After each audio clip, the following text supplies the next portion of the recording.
Good evening and welcome to the late Sunday night takeaway. Sorry a bit over the time we should have been.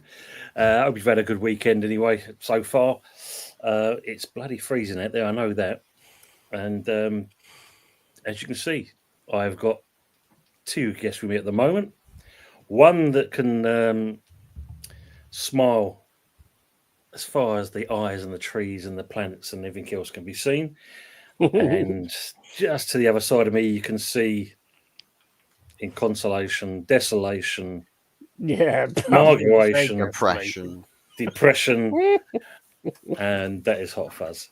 Mate, Fuzzy, how are you, mate? Let's start off with you first. Do you want this Well- Samaritan's number? no, I've literally engraved it into my walls. You know, like the crazy people when they're in the prison cells and they just draw like stuff on the walls. That's kind of what I've done right now. They write it in their own shit, don't they? They'll write whatever they can get their hands on. No, I actually asked for a quilt before I started doing it. You know, I've been a bit more etiquette these days. I'll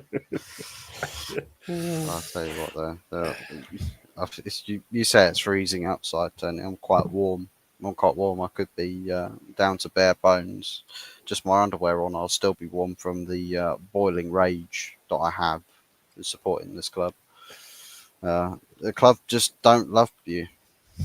Just doesn't love its fans, doesn't respect its fans, and yet here we are, just shamelessly, like little lemmings, walking off the edge of a cliff, never saying that enough is truly enough, and pulling the trigger on the whole club as total entity, and just go after the owners and really hold players accountable. Please, I beg that some fans start doing what Real Madrid fans do. At least make players understand that you can't just get away with daylight robbery and disrespect to the fans, because there's people that have been going for decades upon decades upon decades that are this season, this year, hanging it in. They're not going anymore. Give up their season tickets.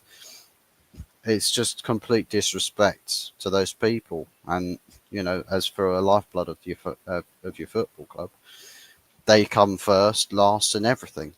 They come in every place.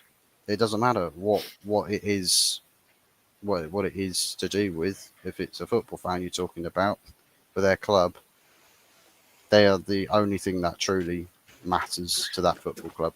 So, but that's not what Manchester United is about. It's about profit first, about lining the ownership's pockets, and hopefully we don't end up as a championship club, because then we'll have to sell. Yeah, true. Well, talk about it, yeah. I mean, what a result yesterday from your mighty Forest. Welcome back into the chat, onto the show anyway. First of all, Cheers, bro. but like I said to you yesterday, I mean, when I heard the scoreline, I thought to myself, nah, not at all, can't be. And then it's like you see that, and it's like, what a great way to come back. You get done the week before, and this is what you give. Yeah, absolutely superb. 100%. I mean, first of all, I say cheers for having me on the show. Big up to you, Fuzz. Big up to you, Early Doors, as well. And then, Fuzz, tell me on this doll where Man United has touched you. Yeah? Fucking everywhere. Surprised I don't look like that doll after the amount of absolute abuse that my club has put me through. Right. I mean, mate, at the end of the day, I wanted a reaction, but I never expected a reaction like that. Not at all, That mate. was absolute gold. I mean, I missed the first few minutes of the off because my alarm went off and I went, well, you can fuck off, and then basically woke up at about 12:45 or whatever, and then started watching the match, and we was just electric. And anybody can turn around and say that Brian had an off day. Don't care. Keep sending teams to us that have off days, and we'll just take the points. True. We'll be happy with that. And I think we just played really well. They gave a lot of spaces, and we took advantage of those spaces. And the passing was absolutely sublime. Everybody was up for, like, getting it right. And I think in a lot of ways, Nuno's learned a lot of things from what he did in the past, because he used to be like quite angry with his team when he was with Wolves. And I think basically after that Bournemouth game, he probably turned around to him and he could see how distraught they was and how upset they was. And he probably just turned around and went, I don't need to say anything. You're already feeling it. So put it right in the next game. And we didn't just put it right, we actually set the world alight. And then these Arsenal bastards have to go win today as well. So we're trying to chase them. But, mate, I'm on cloud 7, bro. I'm on cloud 7. I'm not surprised, mate. I mean, absolutely amazing. Great result in that. But we're going to come on to that. Let me just say hello to the people in the chat first before I come to you, Anthony. Evening, Joan. Hope you're well. Good to see you in there. And Henry, welcome back as well. Been a while. Hope you're happy this saying. How you doing, Ant? How we doing, Henry? Yeah. Chitty City lost heavy. It's about time. Not so great, are they? Well, we'll talk about that when we come to Anthony. This is your sister channel with all my shorts on it. Superb. Thanks for letting us know. Pepsi. Yeah. Man City, stay humble. Yeah, we're coming there. Haaland got taught a lesson. Big up, Anth. Good to see you, matey. Big up, everyone. And they're saying, as always, hello to each other. Good evening to Arsenal Manic, and also for a friend from Lexington, Kentucky. Good evening, Lawrence. Hope you're well. Yeah, Coming you irons.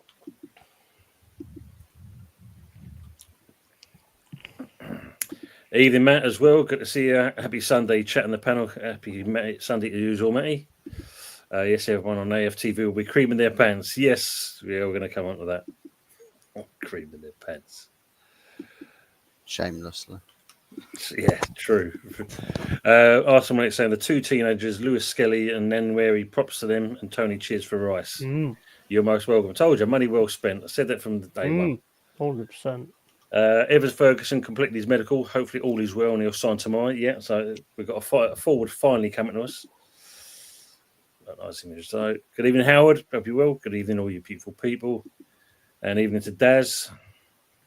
Lord Lawrence. Can you imagine on Mikel? Oh, you're God. You're the best. Can't stand the prick. There you go. Another one that can't stand him. Part of the Anthony fan club.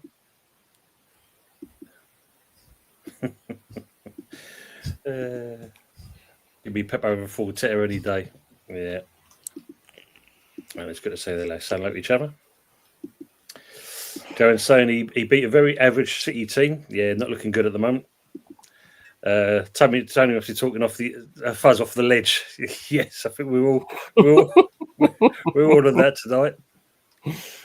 Oh dear me. What was that film where that guy talks the guy off the ledge? He's not Instigator, is he? When Crocodile Dundee, that bit when he talked to when he kind of slipped. Yeah, but there was an actual movie with Samuel L. Jackson. I think it was. Is it the Negotiator? Negotiator. That's the Negotiator. Yeah, that's the one. Yeah, I remember don't do it for us. It will get better, mate. Eventually, it'll get better. Yeah, if we do the Crocodile Dundee one, which one of the three of us is going to slip off the ledge first? Evening, Brendan.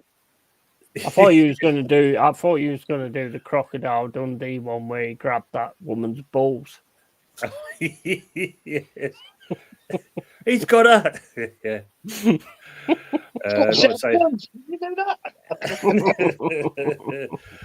Like saying, yeah, in the house, big win this weekend. Yeah, absolutely. Was for him as well. Good evening, Michael. Please, good to see you.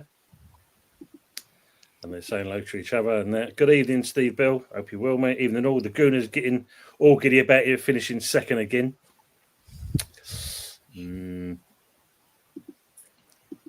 Let's catch up with this chat and then we can crack on with what we want to do. We're getting second. What are you on about? We're getting second. Yeah, two records breakers this weekend, I think we can all agree with, right? Nottingham Forest record breakers, biggest win for them in the Premier League, and record amount of times for Anthony Herbert to become Arteta in again. That will never fucking happen. That will never happen. Big up, Listen, Wolfie. somebody That's mentioned not that what he said on AFTV. an earlier stream. No, I didn't. Somebody said that AFTV, they'd be creaming their pants. Well, I gotta be honest with you. I wanted us to win, but like Yeti with his team, I did not expect it. So I think I've already done that in my pants. The other thing as well, if Yeti's on cloud 7, I'm on fucking cloud 9. And then from cloud 9, I'll be going into cloud fucking cuckoo land. So I'm quite happy with that result team. Yeah, I'm but not that being private funny. stream we did yesterday, you were saying that you love Arteta and you want him to stay. I went Do on you that remember? private stream. I don't know about that. No, just answer Pets. Yeah, he won the Royal I've Rumble recorded last it. night. I've recorded it. Tony, can I play it? Yeah, put it up, mate. We'll have a look at it. Matty's saying, Fuzzy, you can become a hammer. Hammer, Hot Fuzz, we'll have you.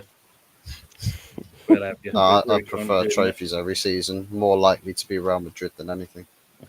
I'll sell out to. Well, I Mate, can understand that, he's Buzz. dissing West Ham, no. that. Oh, no. It's got to be done. It's got to be done. If you're a Man United fan dear. and you come onto a West Ham channel, Fuzzy always sees after the show or either before show, you've got to ditch West Ham, Anthony. I goes, Buzz, I'm with you.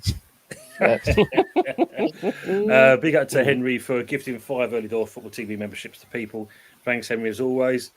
And Wolfie, who's been a member for 1 month, says, I signed up just to watch Fuzzy rage. Laugh my arse off. Big up Wolfie. I seen Fuzzy's show earlier. I tell you what, fuck the hell. It wasn't that great, was it? I'm not the show. The show was fine, but it was just. It was like when you was doing the show, it was just like the life and soul was just literally it was just sucked out of you. Do you know what I mean? Yeah, because as I was literally setting it all up, Like a then Samaritan. literally as I was setting it up to just see the match reaction, of course I'm well pissed with that.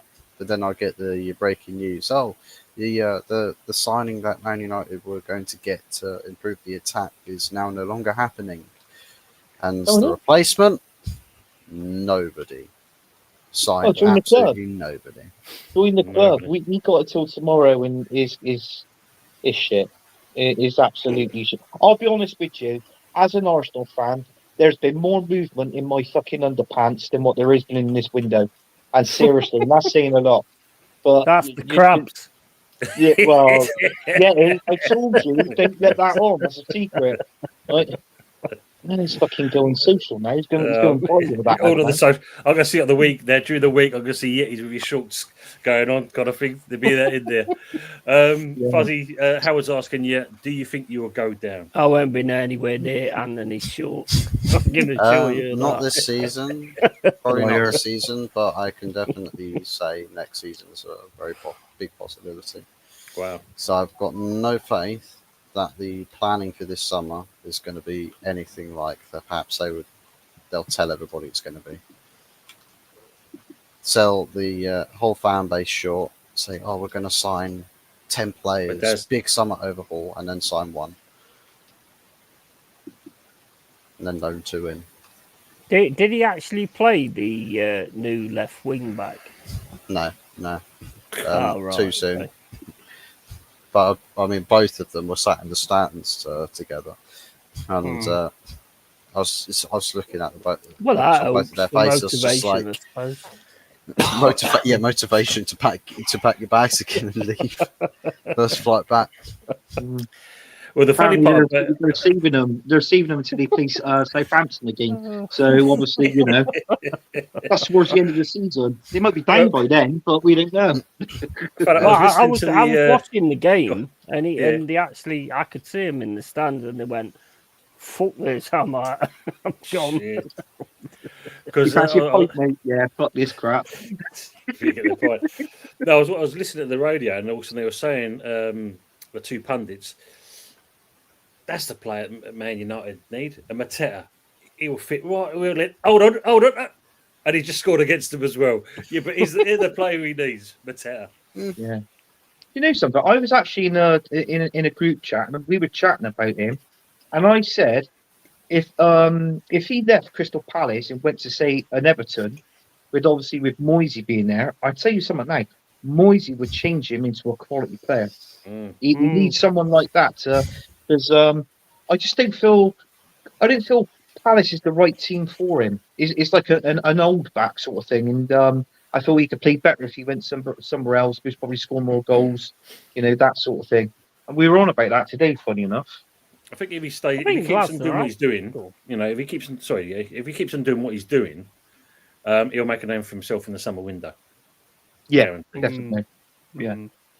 Sorry, I you were think gonna say. Glasner has actually turned Mateta into a better player anyway. Yeah. Because Yeah. he is actually starting Even to bang so. goals away. So I do think he's actually turned him into a better player anyway. And I got said views? before that Palace won't go down or anything like that because they've got too much quality.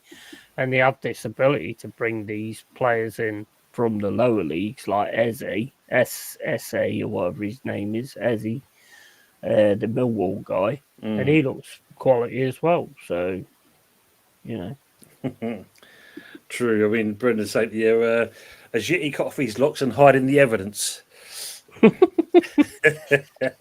No, not at all. Not in a million years. Big up, bro. Yeah, he said you as well. From Wolfie, Mama Flossie, good to see you. Evening, Todd, Fuzzy, and Yeti. Big up Mama, big up Wolf. Even up with the chat, and they sound like each Yep. other. Yeah, I mean, look, there's some interesting results. And obviously, the one that stands out is the Forest game. But we talked about Moyes. He's coming at Evan, and he's getting them there. Another Yeah, 4-0. he is. Yeah. I did say it's the right. Everyone was saying why did Moyes go back there, but as I said, for the Freeling group, good business.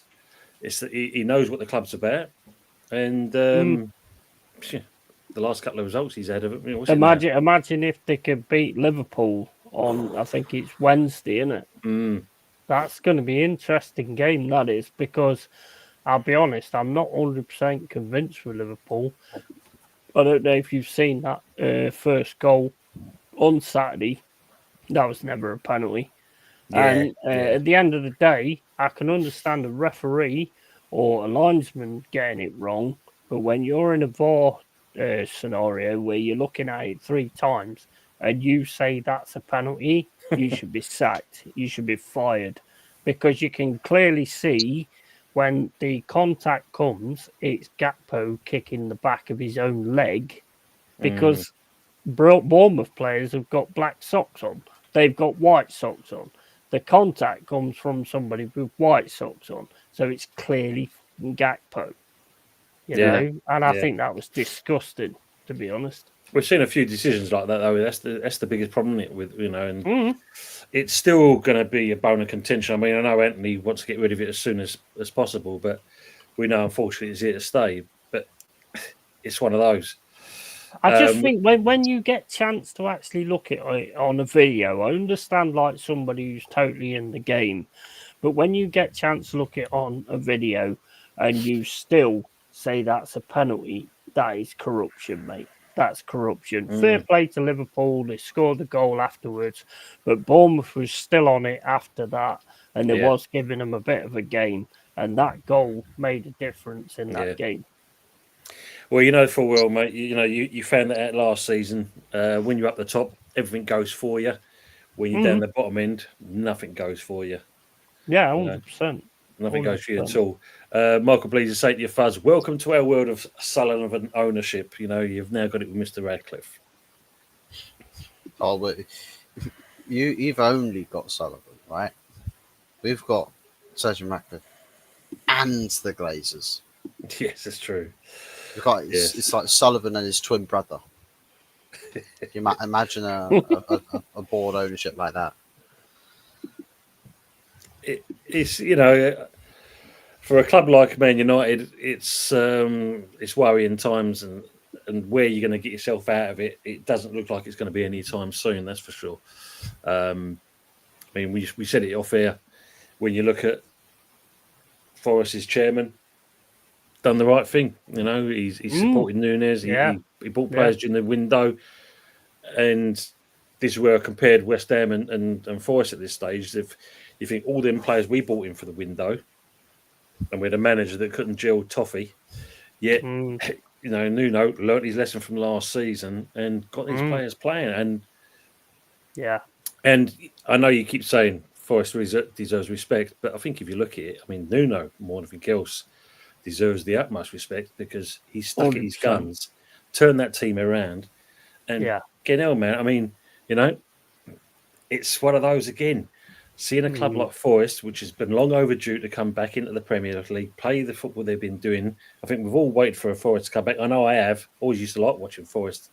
But when you look at something like this and the fact that it's the chance of Champions League or Europa for next season, mate, you might keep on drinking them Cruz Campos because they're doing something, that's for sure. 100%. I mean, the thing is, there's like such a thing in the dressing room and all that kind of thing. There's a total like togetherness with the team, and you can see it 100%. I mean, we was like linked with Cunha and all this that and the other. I didn't think we needed him anyway. He's just signed a new contract with Wolves till 2029. So I didn't think he would have fit in anyway. And from what I was hearing, he will demand a shirt. Well, nobody demands a shirt at Forest. You earn the fucking shirt. You don't demand it. And the way that they've got things going at the minute, I mean, you look at the end of the game yesterday. Marianakis is there, like hugging every single player and the manager after the game finishes. And another thing I have to mention as well is because we was talking about how much it costs to actually go. It's actually cheaper now than when I used to go. It's Really? £24 to £26 to actually go to a Forest match. That's what it was on Google anyway. I couldn't find it on the actual site because you have to sign in and all that kind of stuff. And I'm quite a dodgy person, so I don't want to be signing in. But, 24 to £26. And we've got a proper family thing going on there. I still look at my ground and I can see exactly what I used to be part of. Nice. We've kept that tradition, we've kept that history and all that kind of thing. Whereas, I mean, I don't know about you, but you've got like the new London Stadium, is it called? Yeah. Like that. It's not the same, is it? No. When you've got your actual ground, it makes a big difference. And I think, and I said a while ago, if you don't respect us, we'll make you respect us. And I meant it. I knew what was coming. And it's coming now. And you either wake up to it or you're going to be killed in your sleep. Buzzy, show Yeti his respect for his club.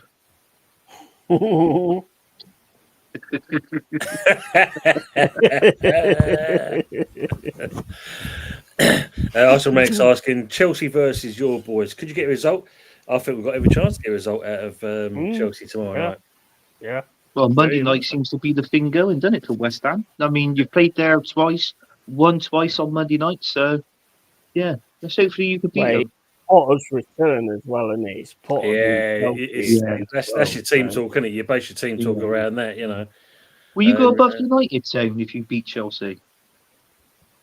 Probably would do, mate. Let me have a quick butcher. Would that be the case? On Southampton above United? No. Oh, dear me. Somehow. Leicester are. Let's have a look. So we're currently 15th. So you would. So it would go by a point. I totally want another Southampton win because that gives them 12 points and keeps them dirty sheep shagging bastards Derby as the worst team in the Premier League. I'm catching up with the chat as always. Howard, evening Anthony. Thought I saw the dead greyhound tight at the back of a tight Hilux in the car park. Big up, Aaron. Mate. Yeah, Newcastle didn't expect that one, do we? See that result. Some of the old scorelines. I don't know how you got on your predictors yesterday. You used to, but some interesting results yesterday. Oh fucking hell! I got 4 points, Tom. Mikel for PM now. Who needs a striker? Was that on your driving license or on your fancy football? Actually, I got a clean driving license, Yeti. I just come out the kitchen and sprayed it with flash and gave it a rub over, so it was quite clean. You sure it was your license that you gave a rub over? Oh yeah, definitely. That Manchester City win. Mark was saying Fuzzy went from passing his pants with Euro win to shifting his pants versus Palace. Oh dear, poor sod. Oh god. No worries, Jez. We'll see you soon, mate. So, Anthony, you must be very pleased with your result today. Yeah, very pleased. Happy, wasn't expecting it. I think, obviously we scored that goal in the first half. Odegaard scored that goal.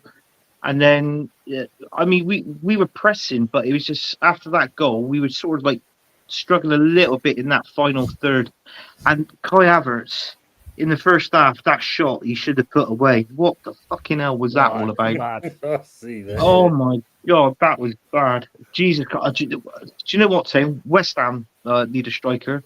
What's the chances of you signing him? No, mate. So, apparently, as we all already put in there, Evan Ferguson is one that's, he's passed his medical now, so he'll soon be coming over. Possibly hear that tomorrow. That's all right then. But yeah, happy with the results. The goals are scoring. There's one thing I want to say. Our young lad, Skelly, for me was brilliant. I thought he was man of the match. I got to give it to him, being a young lad as well. Now, when he come on, do you know what? If I was Saka, if he can play like that on that right wing position, I think Saka should be looking over his shoulder, thinking, "Hang on a second, I got a bit of competition here." Do you know what I mean? 100%. But it's nice to have that. We need that. It's not just at Arsenal Football Club. Is it all of our football clubs? Okay, Fuzzy, you might get there in the year 2052, but it's a start. but but this is what we want. Still be alive. Well, it's true. But this is what we want at our club. This is what we're crying out for, basically. But the only thing I think that's letting us down at the minute is this transfer window. It's the last day tomorrow, and we've got nobody signed. It is poor, in my opinion.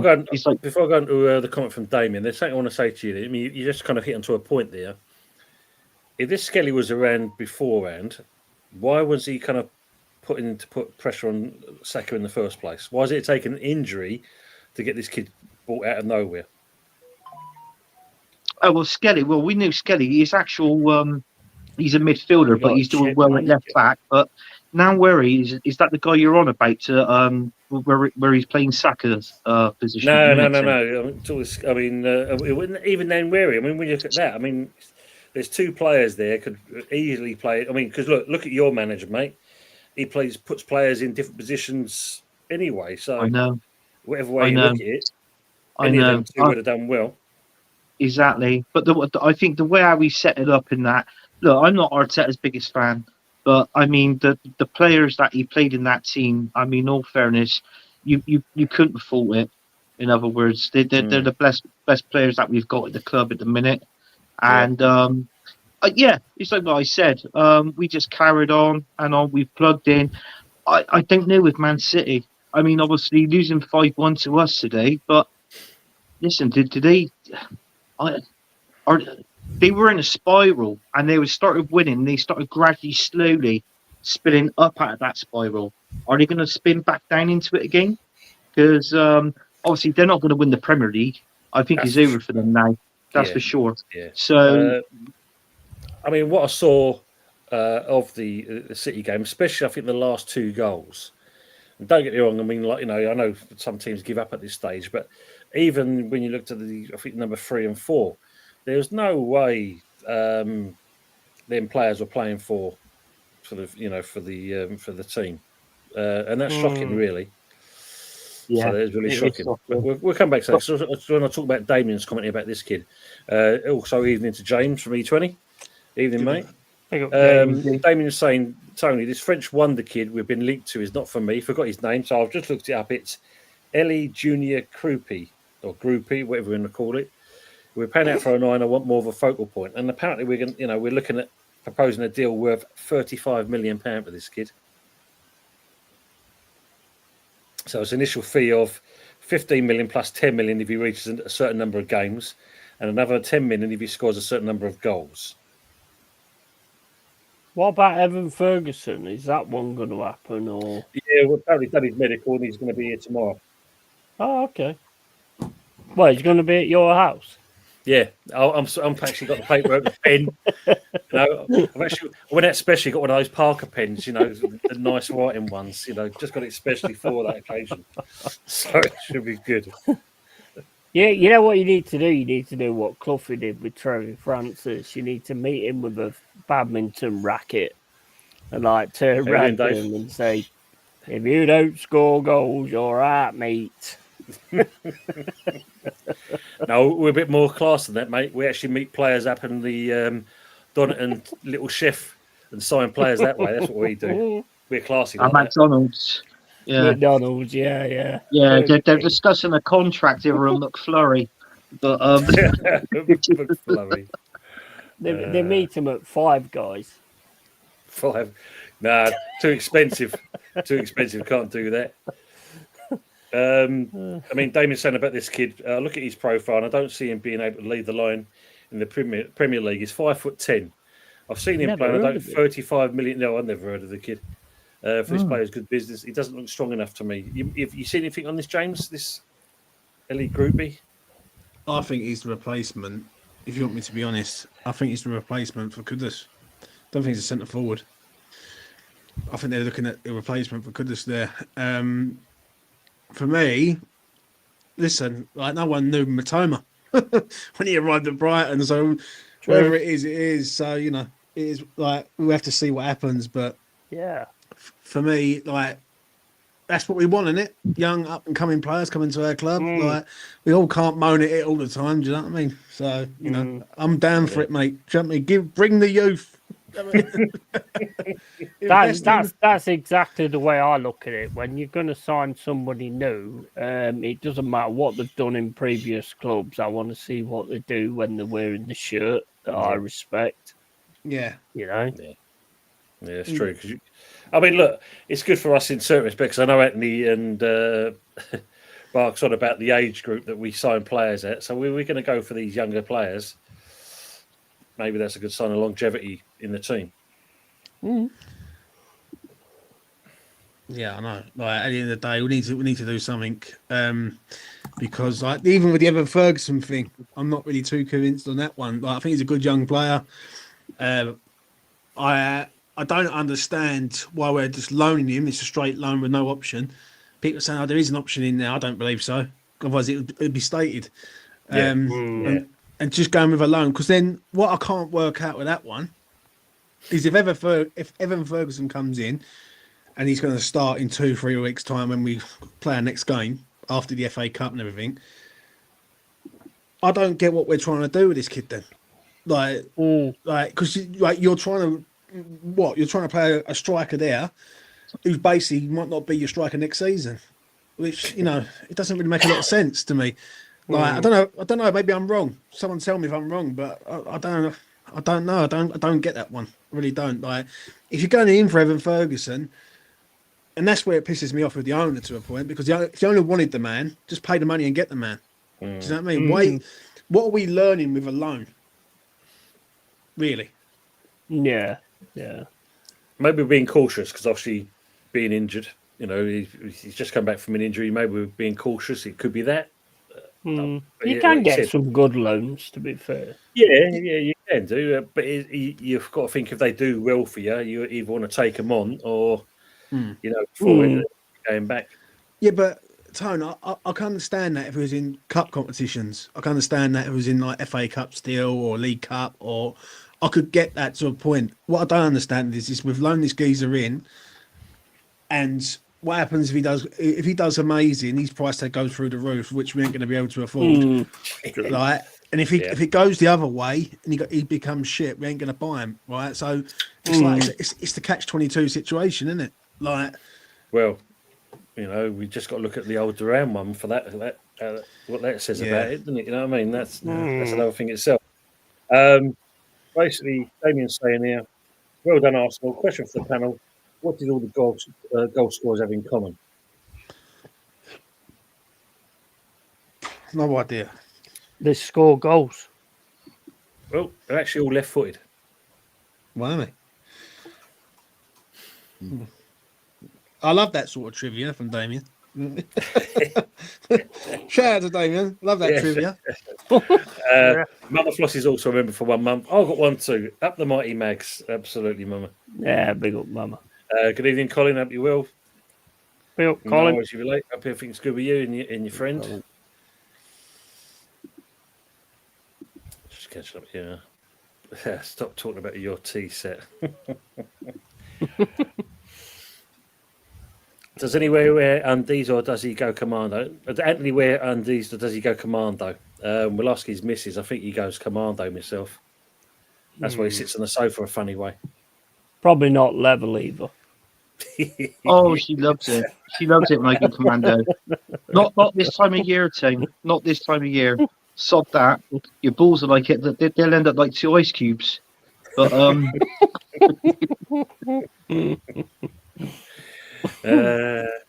well, could you don't have prunes for dinner like you used to do at school dinners? Back in prunes. oh yeah, definitely. I think he's on the inside of the ears at the minute. It's too good to come out. Evening, JB. Is it innie? Inverted penis. Hey, that's Sichenko. He plays inverted. Yeah, Damien's saying the same. Look, Ellie Junior Groupie is a no, too small for number 9. Well, we've got Danny Ings. He's about that size. I mean, let's read you this quickly. Ferguson has completed his medical, all being well, announcement expected on deadline day. So, I think that might be a good one, to be honest, because I think he's got like that West Ham mentality, because he's definitely like a tough guy type of player as well, and he can finish. If it had the option though in there, I think if there's an obligation to buy, I can understand it. Like maybe fair enough, but you've got to have an option in there. Right? And if just for argument's sake, he comes to West Ham and he scores 8-9 goals in the remaining 14 games, his price ain't going to be worth 40 mil, mate. It's going to be worth a lot more than that. And that's where this club drives me mental, because you could just like, and then obviously the other side of it is he could be injured and then they saved himself a few quid. So it's not. But if Potter wants him, I'll just get him, the man. Yeah, just buy him. Yeah, just buy him straight out. I'm just going to go back on this one, James, because obviously I know it's one of those, where you said before, bet the devil you know. We were talking about earlier, Moyes and Everton. Doing well, mate, isn't they? The thing is, I've said it a few times, and I've had it with West Ham fans for the last 2 years on this. He's not a shit manager. And people will sit there and slate him. He's not a shit manager, and he's a sort of manager that Everton needed at that time. Everton needed someone to come in and kick him up the arse and basically tell him what's what. And that's what Moyes does. Fair enough, he lost the first game against Villa because he'd only been in the door about a day. Not even that, 2 days, I think, at best. So he lost the first game and he's been unbeaten in the last 3, I think it is. He's beat Brighton, he's beat Tottenham, he destroyed Leicester. That was a team 5 weeks ago which looked like they was going down, to a team now that's going to finish comfortable in the league, and that's because of the manager. Do you know what I mean? It ain't because of the players, it's because of the manager, because the players have been there all fucking season. Exactly. And the season before that, season before that. Yeah, exactly. Yeah. So if you give him, you've got to give him the respect where he's due. Some people can't. Some people hate the man. I don't get it myself. I really don't. Nah, fair play. On a good note, Fuzz, I got something to tell you. The Man United women's team, they beat Tottenham 1-0 today, so you're on the up, mate. Yeah. Can we get the ladies to play for the men's team? Probably get the other way round. Arsenal mate saying there's a question for you as well, Anthony. But he's saying, remember this was apparently Saka FC. If you told someone you put 5 past City this season, no signing and Saka out, you would have been sanctioned. Yeah, you would have been. Definitely. Yeah. And he's also asking you this, Anthony. Is this the best Arsenal win of the season so far? Yeah, it's got to be. Yeah, 100%. 100%, because we've had a couple of good wins, not very many, but you know, it makes a change, you know, and especially this time in the season as well. You know, and it's like what James said. There's only 14, 15 games. It was a statement. Yeah. Oh man. Guys and people in the chat, do you see any surprising transfers coming in at your clubs before the window shuts? No. There you go. I think we will. I think we'll do something on the last day, to be honest. Yeah, I mean, is there anything been rumour mill from your lot? Well, the only sort of things I've heard is like Douglas Luiz, which I think would be good, but now we've got Danilo and Sangari back. I don't think we really need that. I think the only thing that we really need at the minute is probably somebody who's a striker in case Woods gets injured. You know, I don't think we need anything in midfield with having Sangari and Danilo back. So Douglas Luiz, yeah, I'd love to have him. Don't get me wrong. I mean, it'd be awesome with Anderson and Morgan Gibbs-White, because he can get in about it, he can get involved in that, and he's also a creative player, and he can also score goals as well. So, you know, it'd be a massive one for us in that respect. But regardless, whoever we bring into this club, you will earn your shirt. You will not just get it. That's it. That's simple as that. You will earn your shirt. That's how it's got to be, Yeti. I get that. Mm-hmm. Yeah. 100%. You don't make. I don't care who you are and how much you cost. You've come to the club. They've signed you, but you've got to prove that you're worthy of your. And they have got to be worth proving of their price tag. They've got to be. Any player is really any player. Yeah. Stephanie Griffiths is saying Old Trafford is homes under the hammer. We need Dion Dublin's services. You know, get him back out of service. He'll do your goals. What, homes under the hammer? Yeah. Oh man, who's the other? I mean, bloody hell! I mean, Ipswich. I thought they would have got St. Cat that game yesterday, but Southampton actually getting a win. I'm quite happy about that, to be honest, because as I've said before, I want them to get more than 11 points so that Derby, the sheep shaggers, stay the shit team that they actually are, with no history whatsoever. You know, that's the only history they've got, 11 points in the Premier League, and I need them to keep that. And if we have to play Southampton again, I'm not sure if we do. I don't think we have got to. I'd drop that game. I'd give them the fucking 3 points just to get over the 11. Honestly, I would. Yeah. So, and I got a question for Yeti. That's 3 times he said now, sheep shaggers. Yeti, are you horny or something? Are you what? Are you horny?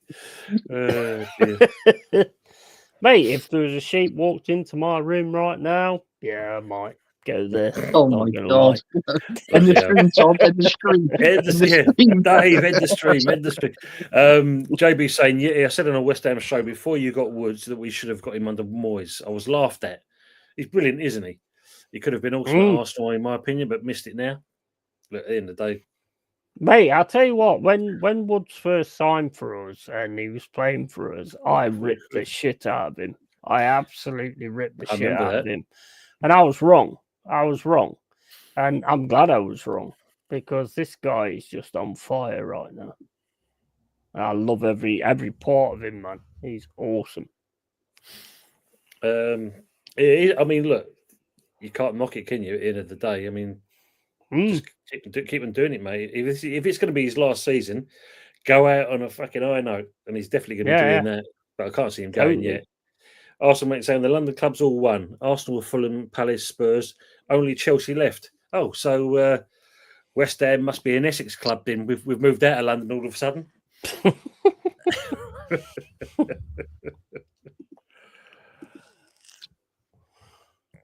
Saying that on a West Ham channel.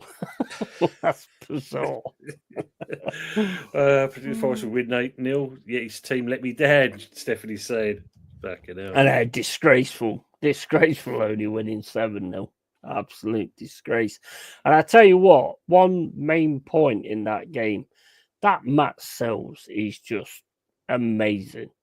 That shot from Welbeck, close up as well. I mean, you look at it at the first point and you think like it's hit the crossbar, but he actually saved that. That was heading for the goal. Yeah, true. Amazing goalkeeper. It was a fucking boring game, though, wasn't it? Let's be honest, 7-0. You know what I mean? Well, if you was bored, then obviously you need to find something else to do. Have you ever found Pornhub at some point? Oh, plenty of times, yeah, plenty of times. Is that Well, I on can't that, I can't watch people it get anymore. fucked. Well, Yeah, on that, I people know. get fucked, but on this, I know. Brighton got fucked. Yeah, So there you I go. can't watch that anymore. The amount of eyes tests that I've actually been to is unbelievable. You know. Michael, please say to your question. Nuno or Clough? Oof. Mate, are you even asking Duffy. me that question? Duffy. It's Nuno, we all obviously. know the answers. We all know the answer. Young man. Young man, don't ask me those kind of questions because that will not go well. Don't ask me those kind of things. Yeah. Michael Blees is also saying, Anthony, how did they give Rice man of the match? Do you know what? I really don't know. What I was more confused about was I thought it was Skelly as well. I would have given it to Skelly, but what I was confused more by was what Rice actually said after the game, saying that he's now he's not a number 6, he's a number 8. He likes to go forward. So obviously he must be watching some certain YouTube channels because he turns around and says, even though people say that I'm not a number 8 on certain different platforms. So he's got to be watching somewhere he's got to be watching something. But I totally disagree. I still think he should be a DM. His best position is a number 6 next to Partey. 6, but 100% 6. But if he does decide to go up, you know, we got no problems with him going up because we know he'll get back. But we need that double pivot of when Rice goes up, when one goes up, the other one stays back. Do you know what I mean? So you've got that extra cover in defence as well, that one extra man in front of your back 4. So I don't mind that. But with a player like that keep running up all the time constantly, he shouldn't be really doing that. Yeah, it's not really his role. But to answer that question, I do feel that Declan Rice is a number 6. And how many times have we discussed it on this show? So, well, you two know he's an ex-West Ham player. I was going to say I was going to hand it over to James because obviously James will tell you that straight away because that's something we've said many a time on this channel and on E20. Yes, you're right, Anthony. We all know he should be playing, but if he's turning and saying that himself, well, yeah. Play bars out of it. Oh, we'll have to.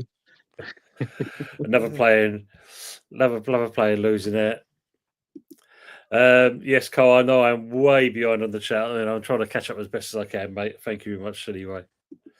Yeah, you're getting like budgie mates on. Oh, cool, blimey, yeah. Wait till the first 3 hours in. Let's look at the first message. That'll do. James, what do you think about tomorrow? You fancy our chances? It's going to be interesting, isn't it? Potter going back to Chelsea, Bowen possibly coming back. It's going to be interesting to see how we cope.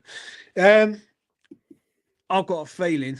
I said it on E2. I've done a preview before I come over here with Jay, and I basically said on there that my heart and my head are telling me two different things. My heart's saying West Ham can go there and get something. My head is saying that we're going to get hammered because I don't know why at Chelsea we just don't turn up.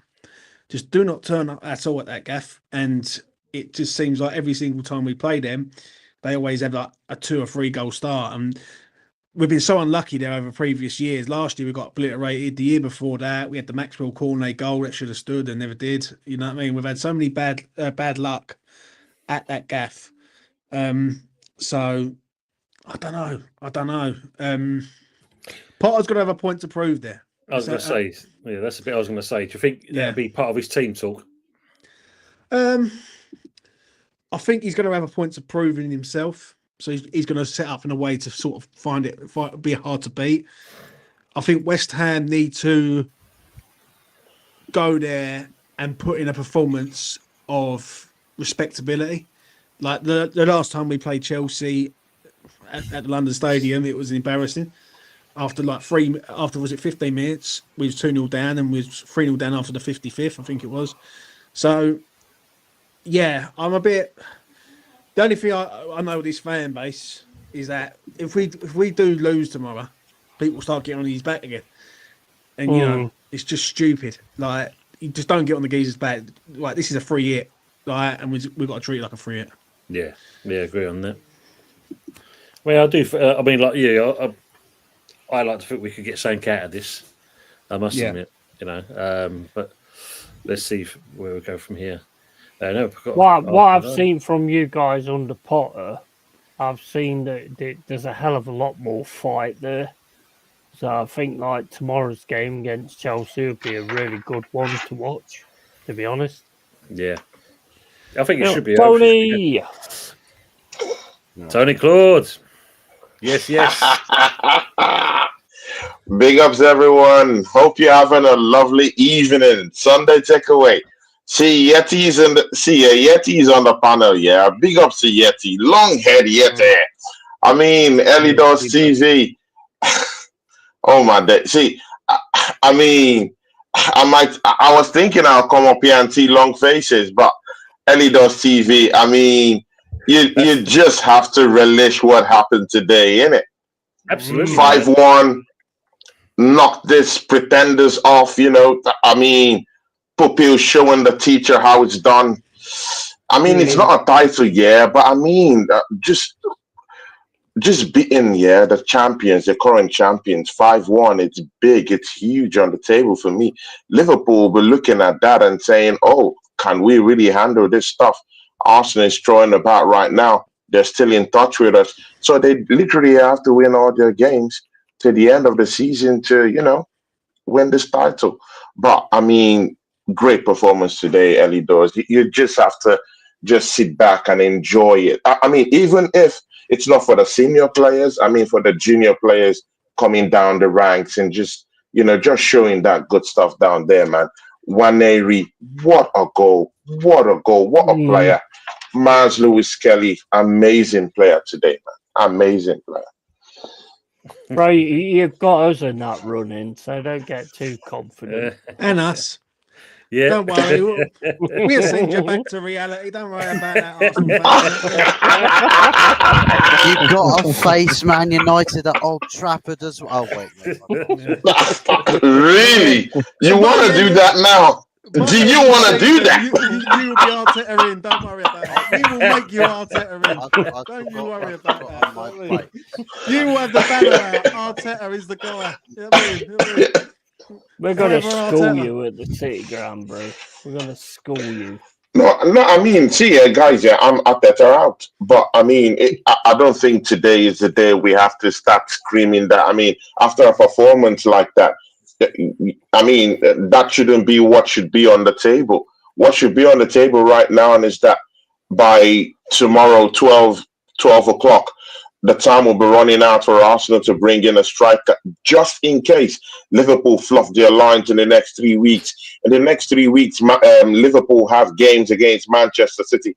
They will love to bounce back. I mean, they have players to still create something, yeah? I mean, they have Newcastle coming up. They have Newcastle coming up in the next 3 weeks.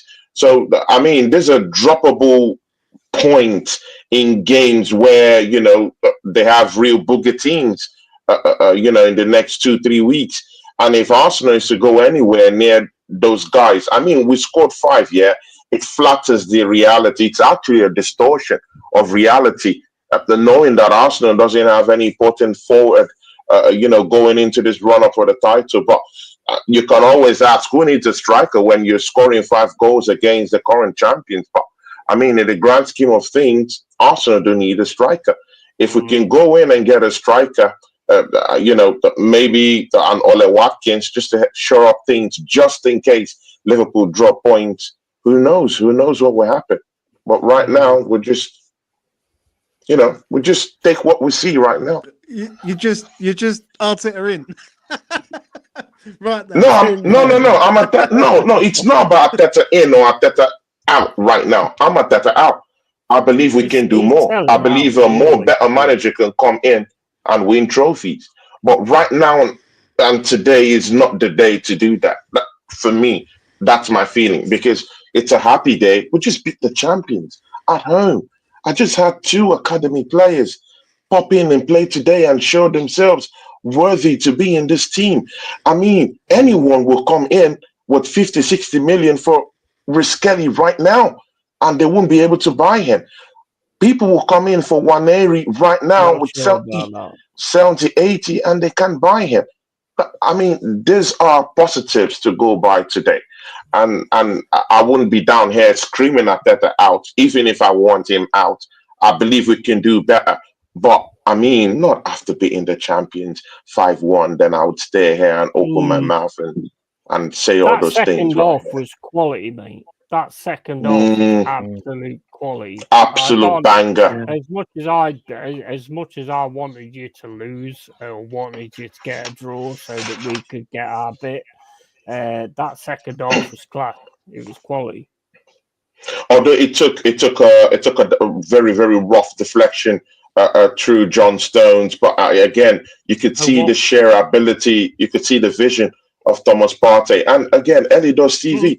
That's why I thank God you and Yeti, 2 of you at least, I know you've watched Arsenal games this season. You've seen this manager put Thomas Partey down at right back when probably this guy's the best midfielder we've got this season, and you're hacking him off, putting your best midfielder in right back position. Look at Thomas Partey. I mean, this is the usual saying in Arsenal. It's like a new signing. Just look at that midfield. He bossed everything. It was like it was walking his dogs off today. Absolute monster. Arsenal's next 5 games, I've got them here. Leicester at home. Leicester away. They got the mighty West Ham. You know what I mean? Evan Ferguson up front coming to the town. You know what I mean? And then then they've got Forest away 2 days after us. That's where you lose, bro. And then they go to Manchester United away, 4:30 kickoff on the 9th of March. Then they got Chelsea. So, you know.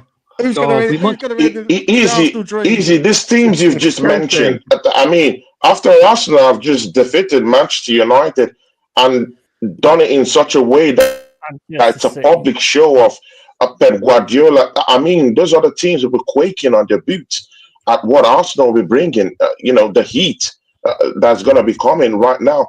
I mean, we just sent shock waves to other teams that'll be coming down here. The only team I genuinely am scared of right now in those list of teams you mentioned is Nottingham Forest. But like we all know, when Forest see the most dominant teams, they bury their head in shame and just go. I mean, look at what happened in Bournemouth. I mean, at the Vitality Stadium, we saw what happened with Nottingham Forest. When they see a superior team, they quake under its pressure. They're not the complete team right now.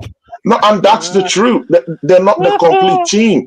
Yeti, no matter how you laugh this off, you know that. You're not the complete team. Keep your delusion, I'll keep my No, it's not a delusion, Yeti. You know this. I mean, you lost 5-0. I didn't lose 5-0 last weekend. But I mean, if you want to say your team is a complete team, I have no problem in saying in you thinking that. Who's having with a 7-0, mate? Who's having the better season, Forest or Arsenal? Ooh. Oh, hello. Forest, 100%. Of course it is, because Forest are up there. Tony's quieted. Clip this now. Hold on. What's the time? The time is now 21:03, and Anthony Clock is quiet. He's been humble. Mate. Silence. You know what I mean? That fucking thing has just gone past. What's that thing that rolls past in the quiet? Tumbleweed. 100%. No, you have to give it to Nottingham first. They're really looking good. They're really looking good. I really like how they've set up this season, and of course the coach, an experienced manager, he knows how to handle the football club. But most of all, I'm more shocked with Chris Woods and the amount of goals he's churning out. I mean, the kind of goals this guy's scoring. It's one of the oldest players in the league, and look at that sheer output. Look at the desire. Look at the urgency he's scoring goals with. And again, you just have to give it to Elanga this season. Assist after assist. He is the assist king. He is the guy to go to when you need goals. And of course, Gibbs. And of course, Yeti.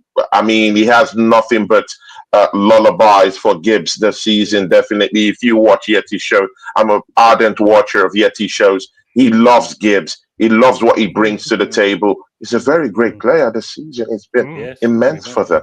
Absolutely immense for them. And also Anderson as well. Anderson has been absolutely quality. Aina has been absolutely quality. Murillo has been absolutely quality. Milenkovic has been absolutely quality. Nico Williams has been absolutely quality as well. I give it to the old team. I'm not one of these kind of people that goes, who's man of the match and this, that, and the other. I give it to the old team because when we play, we come with a fire that a lot of people can't fucking handle. Yes, Bournemouth was like a bit of a slip up, but Bournemouth was like the slap in the face that we needed to actually sort of get it firing again. And we are firing again. And when we meet you guys on February the 26th, you better be ready, Mr. Tony Claude Gunner. I'm coming, I mean, that's what I'm saying. Bournemouth was a better team. And that's what I'm saying. 100%. When you meet the better team, you're gonna quake. That's what I believe. You'll be meeting a more better Arsenal side with Thomas Partey in the midfield. That's what I want to see. Anthony Herbert, big ups to you, man. See, today, what I really wanted to see from Mikel Arteta, we don't have a striker. What I wanted to see was put the players that we have in the best positions that would make them thrive. And that's what he did today. To be very sincere with you, if we lost today, I wouldn't say anything about Mikel Arteta. I'll just go sleep because he did what was necessary. He removed Thomas Partey from that right back position. I mean, I've seen Anthony go ape shit on streams, even down here, seeing this guy, Thomas Partey, at right back position. But today, he played his normal position. Riskelly was there in that position. You just need specialties in the right places. And every other thing will follow. Every other thing will flow. I just love what happened today. Kai Havertz, he lost an open goal. What was that guy thinking? But he still redeemed himself today. I mean, 15 goals this season. I mean, when he was coming to this football club, I didn't give him a chance. I didn't even think he would score up to 5 goals. But I mean, seeing him on 15 goals this season, I mean, with the criticism he's getting, 15 goals. It means that he might be up to a 20-goal striker at the end of the season. Yeah, he's a shitty striker, but getting those numbers, I just wonder if we had a more potent striker, what would have happened? You would still be in the same situation. You will be. Because you'd still be blaming Arteta's arms. You'd be saying, like, get him out the door because the striker's shit. You know what I mean? So, true. You've had a good victory, but come the 22nd of February when Bowen, Goodis and everyone else is there, it's going to be interesting. Really? Do you want to hurt Anthony? Don't break his heart. Don't break his heart. It's not going to happen. we're gonna It's not going to happen. Don't let them dream. Don't we're spoil gonna a man's weaken them dream. up. Let We're them gonna dream. weaken them up on the 22nd, and then Forest will do the job at the City Ground. And it will be like on the next day, everyone will be on there saying, "Get Arteta out the door. He's had enough. We can't handle him no more. Strike is shit. Fucking, all his players are shit. Invest in the youth." And all that. But, you know, that's exactly what's going to happen. 100%. Henry's asking, is there an update on Antonio? He's just taken nice, steady, slow progression. By all accounts, he's still. Do you think faint he'll for ever life. be back in a West Ham shirt? Testimonial with that, I think, if anything, but we don't do testimonials anymore. But I think that'd be the fitting tribute for him for what he's done. Yeah, I think West Ham are signing enough strikers to not sign him on. If you want me to be honest, Evan Ferguson, they've got another young lad coming from Celtic. I think he's coming in to be like second choice and third choice. So, you know, I just think shame with Mikel. It really is, but you know, it's just unlucky, I guess. Do you know what I mean? But I've got to make a move, Tone. I'll catch up with you boys again soon. Yeah. Take it easy, yeah. Big ups. Nice to meet you. Big ups. In Take care, Arteta, bro. we trust. Keep it at the club, brother.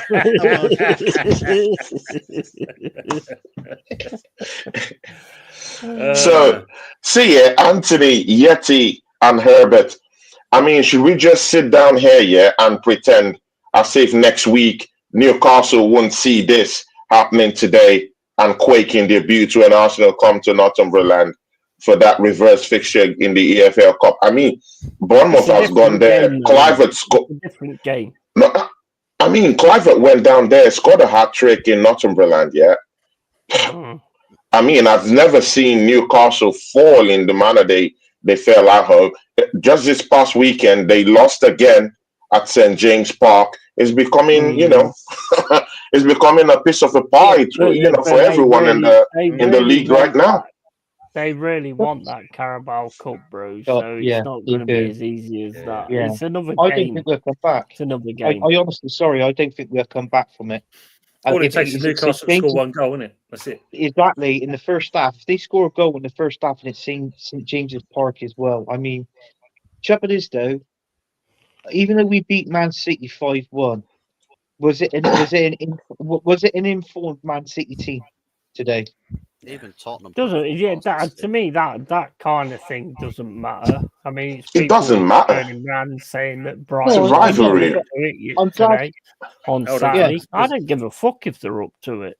In all fairness, I hope you are, up for it, but I just can't see us coming back because it's a different team, and it's like what I've always said, and I said it to you, is who's better on the day.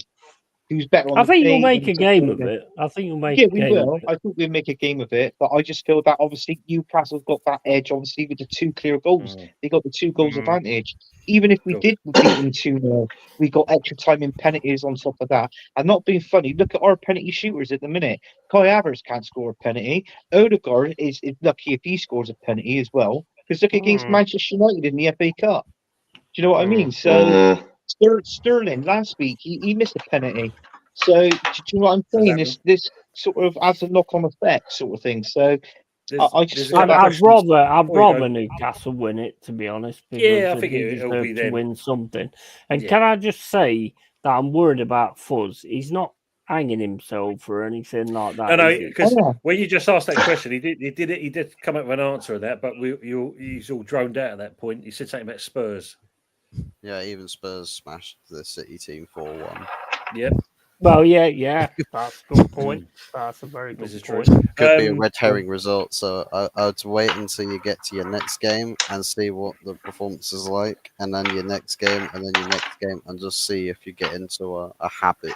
It's got to become a habit for you, rather than because I mean, look at us. I'll tell you what impressed me. What impressed me about Arsenal today was I watched the first half.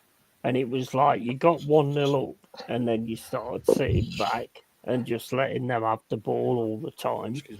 And what impressed me about today's game is in that second half, as soon as Man City scored, you was just like, we're not having this. Yeah. We're not having this. Yeah. And that impressed me massively. Massively. Yeah. The other thing that impressed me as well It's like when you've seen the between them two with Haaland and Gabriel on the pitch, psyching one another up. It reminds me of when we played Man United, the King and the Vieira connection there. Do you know what I mean? So obviously they've got a connection there between them, and we love that. I think that's what keeps a good game. And to be honest with you, I think out of our two centre backs, I think Gabriel's the best one. Let's be honest. Saliba, I thought Saliba was a tiny bit at fault for Haaland to score his goal. Did not put any pressure on Haaland at all. So that was my my opinion and my view on the goal of that. But apart from that, I'm happy. And 5-1, who would have ever thought it? But we still need to sign. Yeah, it is crazy. I mean, you've had a crazy weekend as well, Yeti. You've said it yourself, and we weren't expecting to score 5 as well. So, I don't get me wrong. I'm happy. The only thing I'm dreading now is 11 o'clock tomorrow in this window if we don't get anybody. But by the looks of it and the way today's game went, it won't surprise me we don't sign anybody. I think you'll sign one. I think you'll sign one. You've survived Rashford, Anthony. You've survived him. He's been pictured wearing that Aston Villa crest. Yeah. It's a shame, because Jez went out earlier, he's got Rashford on the back of his top, look. Show him, Jez. Turn around, you've got Rashford. No, I mean that. Okay, yeah. Before I say good evening, Jez. Oh, Jez is here. Yeah, Jez is sitting there. Evening, Jez, to yourself. Before we crack on, come back to you though, just with the game. Obviously, our game against Chelsea. Obviously, Usual was asking a good question there. Who will be marking Palmer? God, Jesus, Usual. Task of that. I mean, Kilman. Possibly Kilman. Yeah, more out on the wing. Got to get him from the wing, though, haven't you? That's the thing. Areola will mark him. Areola, bloody hell. Areola. Fabianski or Holden. He'll be marked by the bubbles. The bubbles will mark him. It needs to be so. They'll be laced with something that just sticks to the players. Hardens as they move more. Yeah. And today, I mean, to everyone who watched that match today, I'm more disturbed by the form of William Saliba. I mean, did you guys just see the way he just sat back, even aided Erling Haaland to score that goal. I mean, it was just ball watching. But again, I mean, I won't start, calling him names or this or that. But I'm most surprised and shocked with the way his game has dropped. Just 2 seasons ago, we were hailing this guy as, I did. Yeah, I was hailing him as the best defender in the whole of the league.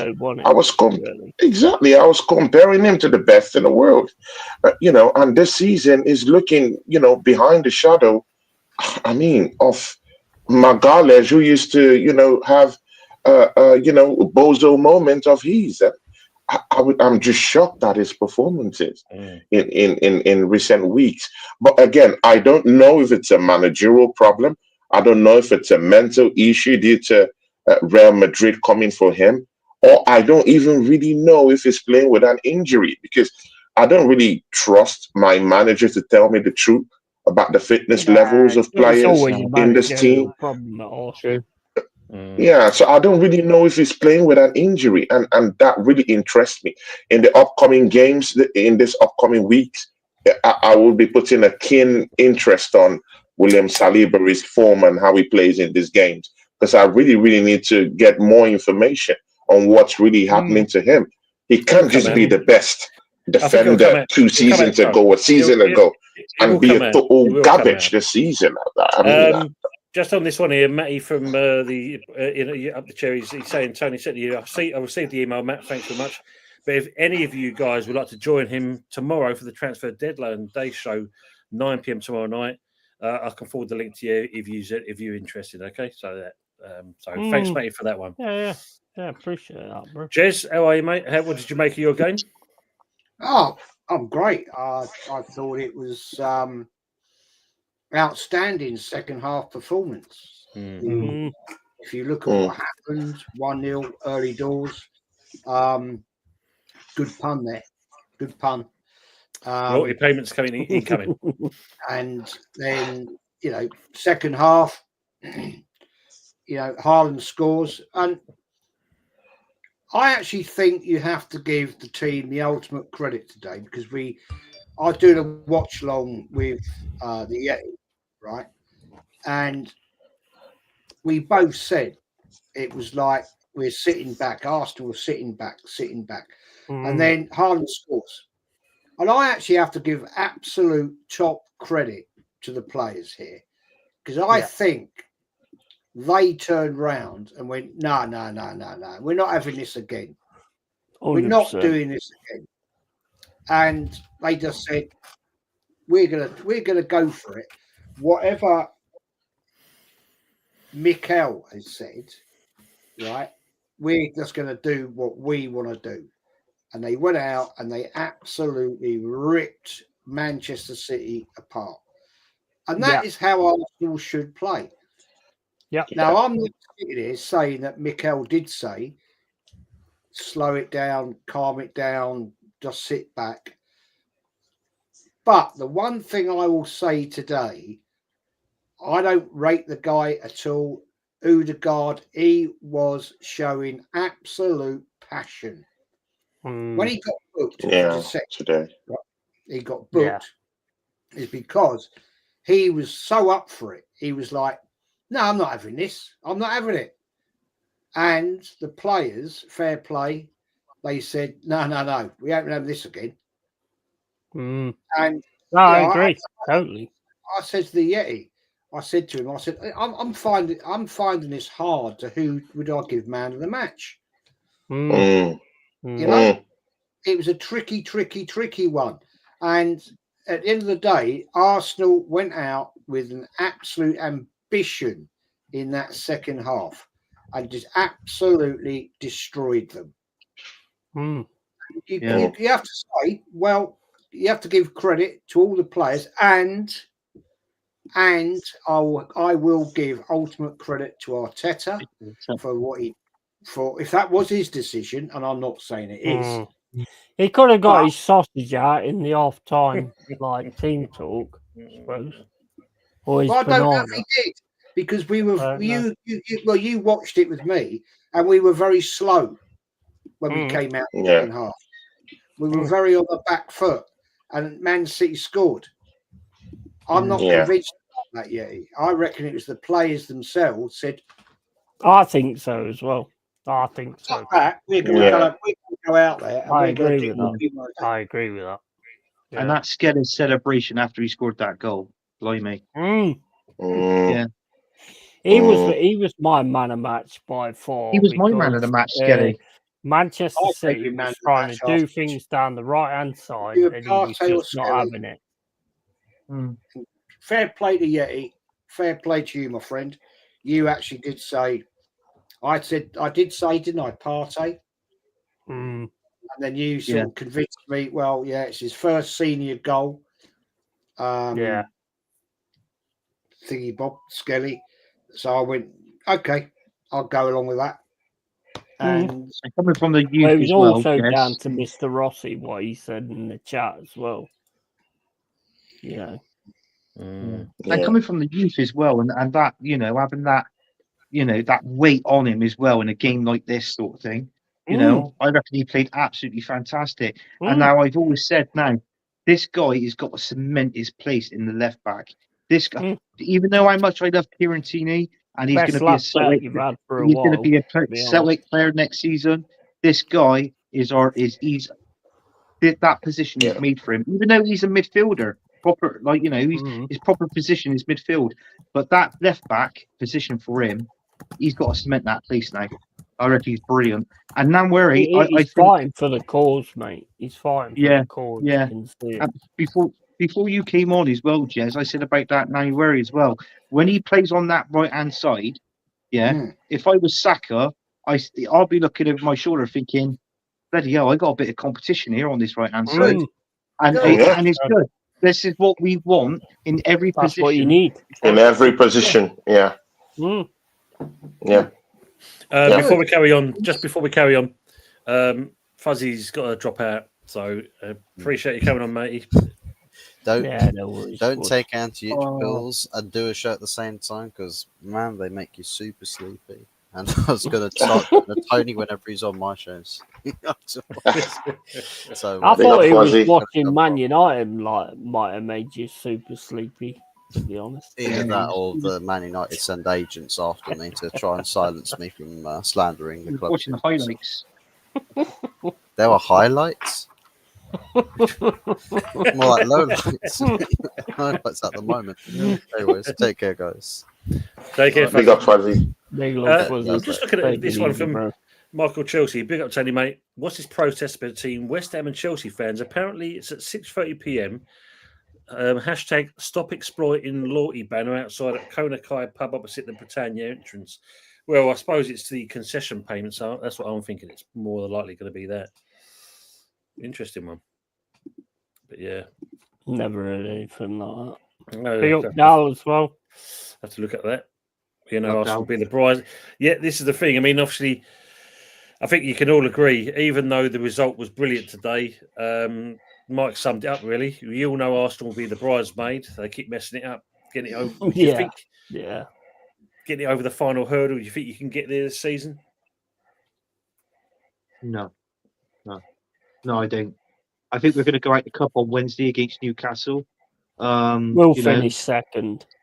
and obviously right the FA Cup. We haven't got the team and the depth to win the Champions League, so that'd be another cup we'd be going out of. And we'll most probably finish second. Keep looking up, yeah. Yeah, you see this You ain't one. having second, bro. We're having second, mate. Uh, No, you're not having our sloppy seconds. We're Bro, second. we're having second, bro. Trust yeah, me. you've seen this one, yeah. From Usual Suspect. Good evening to yourself. Yeah, he did just that pub in Nottingham that promised a free pint every time Forest scored. The landlady said she gave away 323 free pints yesterday. Well, I weren't there, unfortunately. I wish I Oh, was. fucking hell. I would have drunk all those 323. I was going to say, as yeah. well.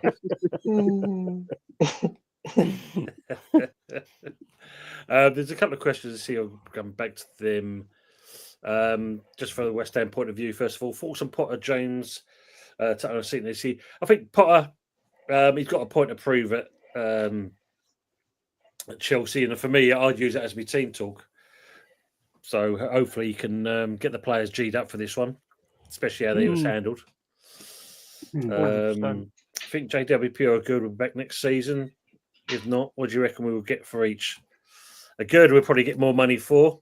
I don't think Forest are going to take on James Ward-Prowse, are you, on a permanent basis? That's for sure. He's not really functioned or anything, or whenever we've had him in the team, he's laid down. So, and we've never had any like free kicks outside the area anyway. So, what is he there for? Yeah, You know? yeah, true.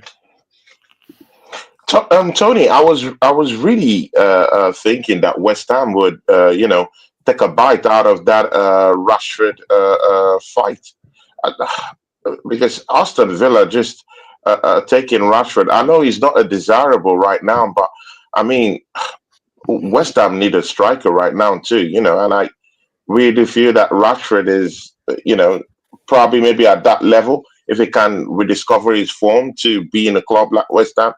I really thought that it was so easy for Aston Villa to just go and get Rashford when West Ham do indeed need a striker to help bail them out, But he's not really a striker, though, is he? He's on the left wing, coming in on his right foot, really.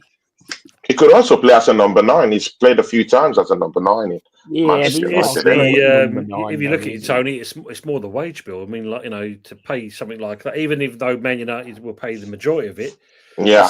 still a lot of money to pay out for someone. What's he there? Coming up to 30 odd.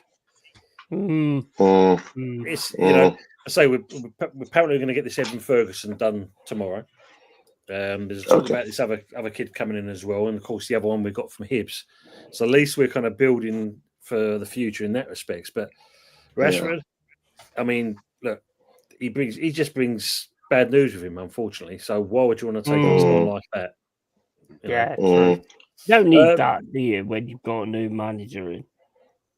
No, yeah.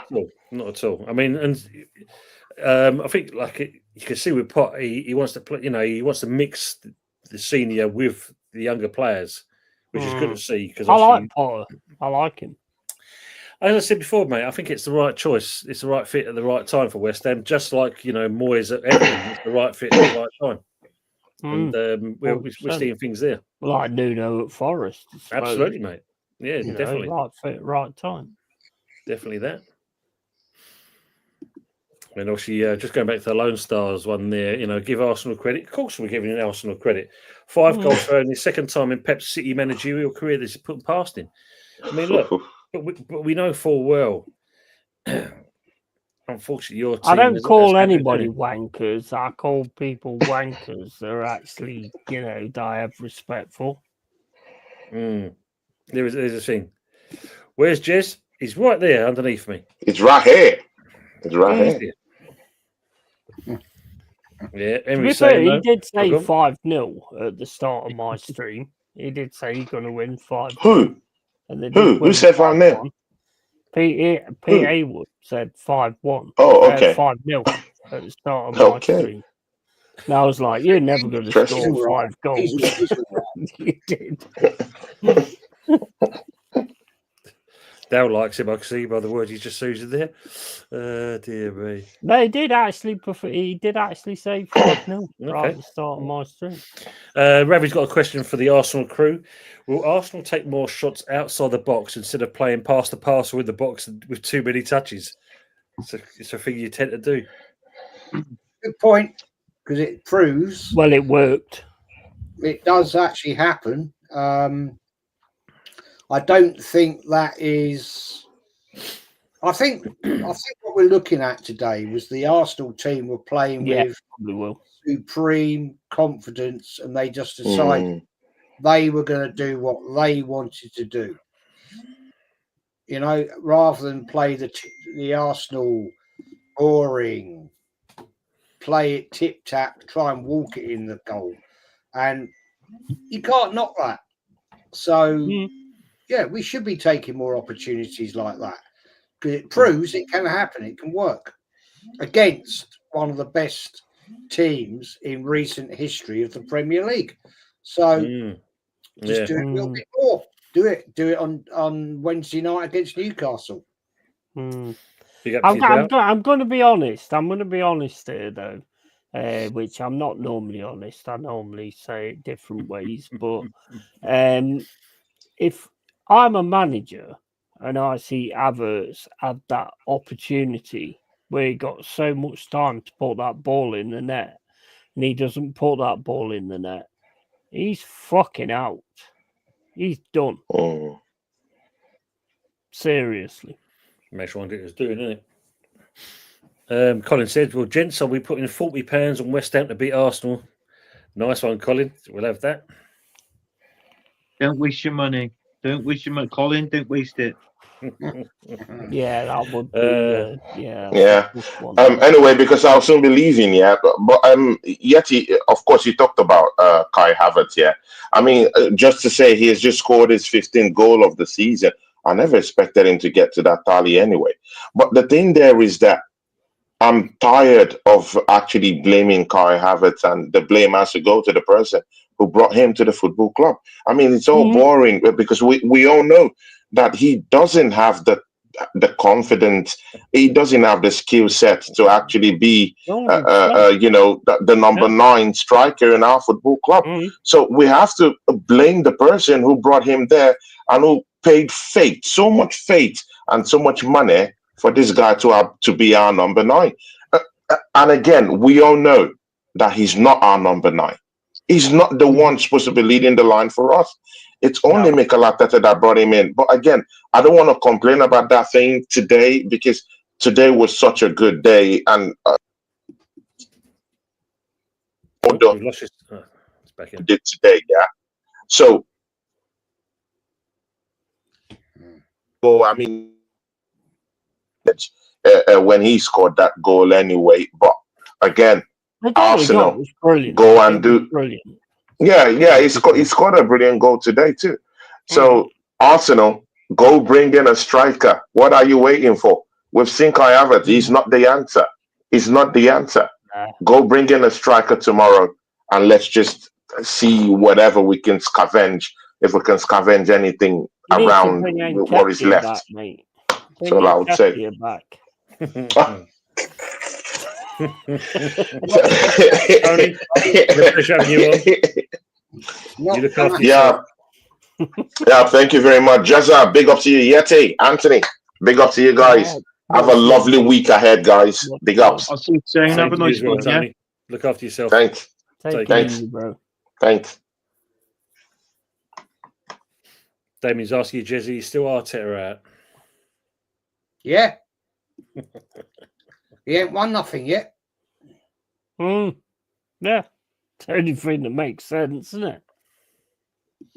Until he wins something, then why change my opinion? No. He ain't won fuck all yet. So, hey, there you go. I mean, look, at the end of the day, I don't know if you noticed it as well, and this ain't the first time we've seen it from City and these fixtures.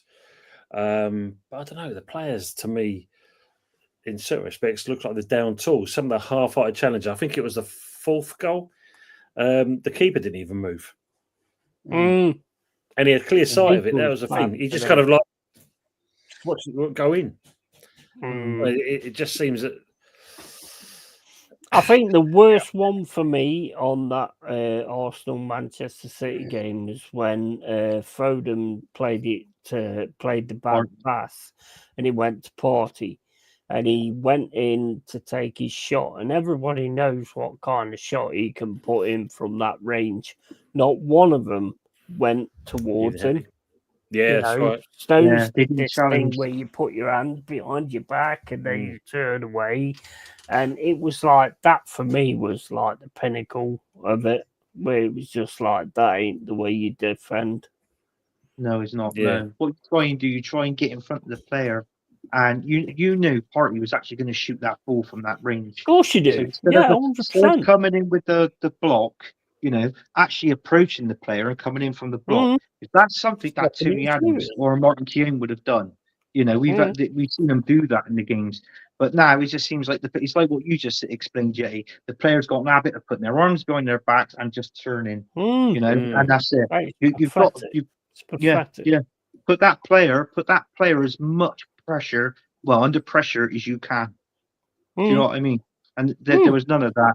But I think City fans, I think I was watching a show earlier, and there was a City fan that pops up in there, and he said about they had a couple of players missing in their defence.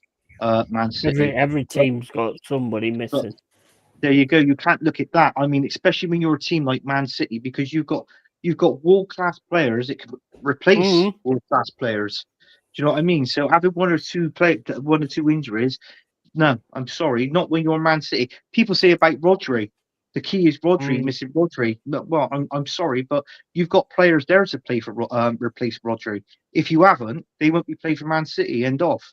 So do you know what I mean? Yeah. So, but I suppose on that one, Anthony, it's similar to when you think about it. I mean, obviously, you found some form. Don't get me wrong, but everyone was saying about obviously your Saka, and everything's based around Saka. If not Saka, the team don't perform.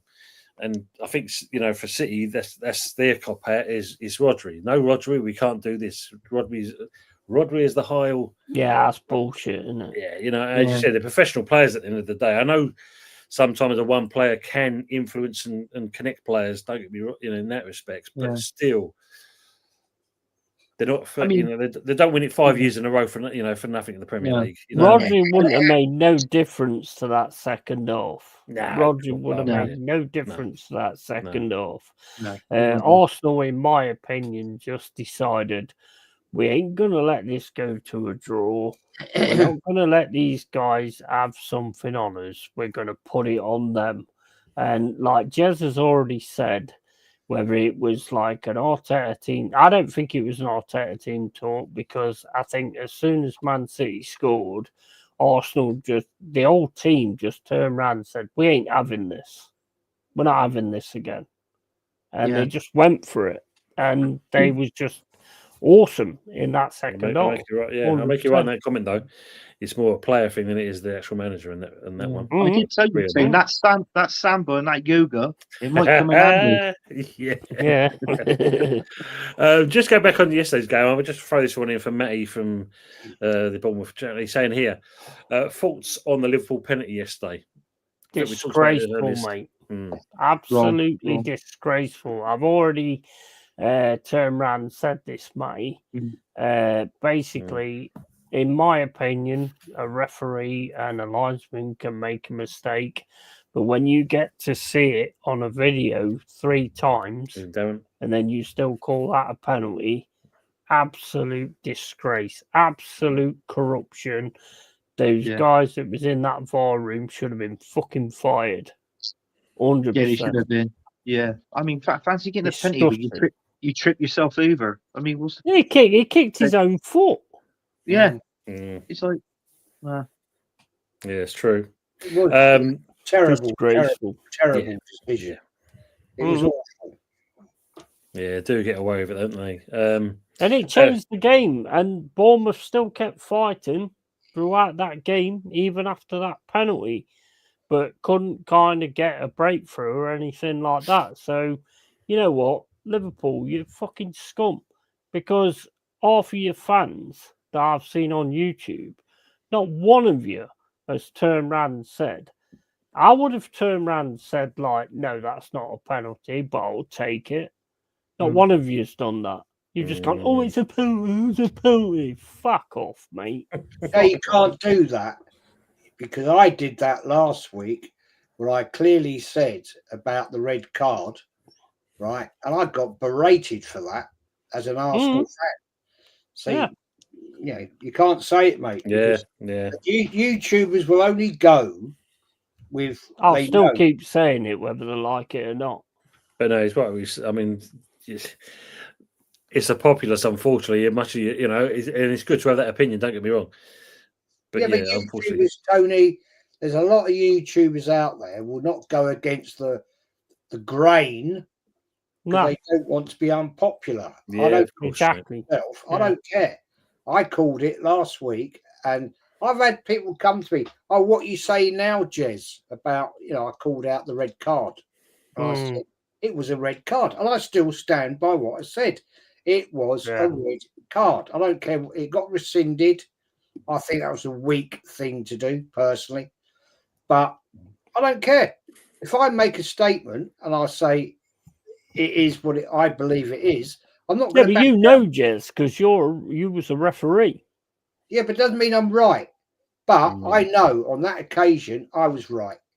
I know it because I stand by the letter of the law. That was a red card. It was intent. It was the fact he showed intent, right? It was cynical. Yeah. But you're saying, Jez, that it stopped a goal scoring opportunity. I never said that. I never said I don't agree with that. Gallagher said he stopped, to be honest. What he did, he stopped a breakout into midfield. He showed intent. It was cynical. That's a red card. Sorry. The problem is, though, Jez, is you see that in so many games, and that's where the issue comes in, because if it's going to be the only thing that people who watch football can understand as a law is if they keep following the laws, and then you understand it. It's like back in the day when an offside is an offside and all that kind of stuff. You understood it. You got it. Yeah. Nowadays, you don't know what's what. You can see somebody fly into someone and you can be like, that's a red. That's 100% a red.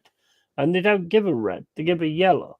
So if they're not going to go conform to the laws, how are the football fans supposed to know what the fucking laws are? I agree with you. I totally agree with you. I totally 100% agree with you, because there's no consistency. Yeah. I mean, look, and that's the issue.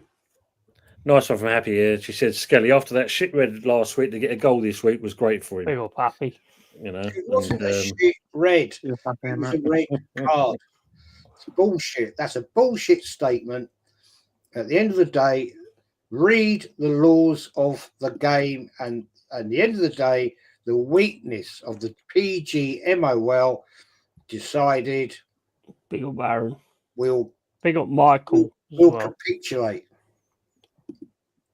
You know what I'm saying? At the end of the day, they're weak. They are weak mentality people. They will go with the popular comment, and they didn't like it. No, I agree with you on that. I'm sorry, I've got no time for it. I've got no time for it. Yeah, okay. I will completely stand by get what you. I said. I completely That get was you. a red card. I'll stand by it. Fact. I don't agree with you on that, but I agree with you on the other things. Yeah, that one I think still gives a debate, and it was it or wasn't it? But look, the kid's got a goal. That's good for you, mate. But if I always said if something got overturned, it can't be as bad as what it was meant to be. Because if it was that bad, even if you had the chance to overturn it, you couldn't anyway. But I mean, look, I get Jez's opinions, I get that, but to me, in all fairness, and it's nothing against Jez, nothing against you at all, Jez. In my opinion, it to me, it looked an intentional sending off, but then when you look at it back, I personally don't think it was a sending off, because the only reason being is because we have seen this in the game loads of times. You know, it's neutral fans watching different teams. Yeah. Do you know what I mean? And nothing's come off it. It just felt like, look, the referee was an asshole. I gotta be honest with you, Mike Oliver. What an asshole! I don't agree what's happened to him. That is wrong. That you don't cross the line with that. If you've got personal feelings against him, then yeah, we can talk about these personal feelings. You know. But in all fairness, if you ever watched the Mark Goldbridge video, what he did back last season, it was about that referee, Michael Oliver, and it turns out when you look at the views of what he had on him and the evidence which he actually showed in that video, he was right. He's right about him. The thing is, that challenge has always been considered as a taking one for the team. You know, when a team's like on a counter attack or something like that, and you take that person out, so you can actually take one for the team. That's the way it's always been considered, and that's exactly the way I saw that, and that's always the way it's always gone in football. So if you're not gonna fucking keep going with the laws, then nobody's gonna understand the fucking laws. Yeah. You know, I understand that you read the laws, Jez, because you was a referee and all that kind of stuff. But we're just general football fans. We don't want to be sitting there reading the fucking laws of the game. You should then. Yeah, but we want to expect that a referee's going to have the laws of the game. So if I want to fucking watch somebody flying to the moon, have I got to read all that shit as well? I totally think you're wrong. If you're a fan of the game, read the laws, learn the laws, and you'll understand the decisions. I don't think every fan is wanting to do that, though. You shouldn't expect every fan to want to do that. It's the referees that should know the laws of the game, not fucking people. If you're playing Monopoly with your friends, you read the rules, don't you? Yeah. I never read any rules, to be quite honest with you, but I break rules. With respect, is a bollocks statement, because that's the problem. There is too many fans out there. They have no concept of interpreting the laws of the game. Yet they'll sit so whatever I do, I have to read every single thing about it then. There's not that many laws. There's only 18, right? There's more rules if you want to play a game of chess. How many football fans do you know that read all the rules? That's what I'm saying. And that's why there's misinterpretation of what referees do, because they don't understand the laws of the game, and they make bollocks statements thinking they are. So why do referees do a law on one game and then do an opposite law on the other game? No, that's bollocks. Even if you read the laws, you would see they get absolute changed every time. All referees work to the letter of the law. No, they don't. Yes, they do. No, they don't. I'm sorry, that's bollocks. That's They don't. The problem is what it is, is the fact of it's how the referee interprets in each game, and that's where your problem Exactly. stands. That's where your And problem that's not stands. looking by laws. But That's if you look at it, interpreting yourself. they will all know the laws because they have to, because it's got to be a certain standard. But unfortunately, I mean, we had it, the week before. Like I said, the fella went down, grabbed the ball in our game, and we get booked for it. Yet, so that was the Villa game. Yet in the 87th minute, player does exactly the same thing, doesn't get booked. That's what I'm saying. So if you even read the laws, you're still going to get fucking contention. I don't think the referees understand. No disrespect to you, Jez, and that, but this is just my opinion. This is just my view. I feel that even you've got 100% of the laws, I feel that the referee only knows at least 90% of those laws. I don't feel that they know the full 100% of it. I think it's how they interpret it. That's the thing. It's how they interpret it. That's the problem, and it's not being funny. It's like in most places, even though you got your rules, regulations, policies, it's how each person interprets it from that point there. And then when you look at this one, I mean, yes, it is a very hot topical debate. If we want to go really in depth into it, I get Jez's point of it because obviously, like being a referee's background, me from my football background, I understand exactly where he's coming from when he says that kind of thing. Because when you look at the fact that because his studs were up, that's what kind of warranted the red card. Was there intent in it? That's that 50-50 debate thing and that. But as we all know, the biggest problem at the moment, which we talked about beforehand, was with VAR now, it's much more easy for referees to go, I'll go to that. It takes off for me now. I'll leave it to 3 blokes in a room. They'll look at the screen and they'll sit there for ages on end. Maybe they get the ruler out, put the lines out, because that's the one thing we've seen disappeared from when they first put VAR in. And then, of course, we see it from a different angle as well, because the way the camera angle shows it to the offside and that, we can tell straight away the fella's offside, and it takes them 5 minutes sometimes to decide, is he, isn't he? When it's quite clear and obvious. That's what I said. It's how it's interpreted. You know what I mean? It's one of those. Get it out the game. Get it out the game. The referee is there to make a decision, and I would love for VAR to balls up and a referee who has got the power, by the way, to override VAR. How many times have we seen it so far this season? How many times have we seen that this season? None. No. Yeah, none. we don't see it, do we? Once. We don't. Referee overruled VAR. And that's the exception to the rule. It's not. When you've got an exception of the rule, that means it's probably the very, very, very fewest of all decisions. How many decisions? You say one. How many of them similar is it? Has there been 100? So is it 100 to 1? You don't actually. That's another stat that we don't know. What I will sort of input in what Jez is going to say, what Jez sort of said was technically I agree with Jez, and I think technically Jez is right. He is right, and I think a lot of the things have sort of come out with rules. Technically, it was a red card. Technically, and that's where PGMO have pretty much embarrassed themselves because by the letter of the law, Jez is right. PGMO are right, and they've overturned it. This is where the fast starts, is because whilst I actually technically agree with Jez, I sort of don't as well from a footballing sense. But I'm not a referee. Jez was, so Jez obviously is heavily, maybe is. I get. Sort of sided with that. So before crack on, let me just read this the super chat from DJ Crane. Yeah. Big up to yourself, DJ.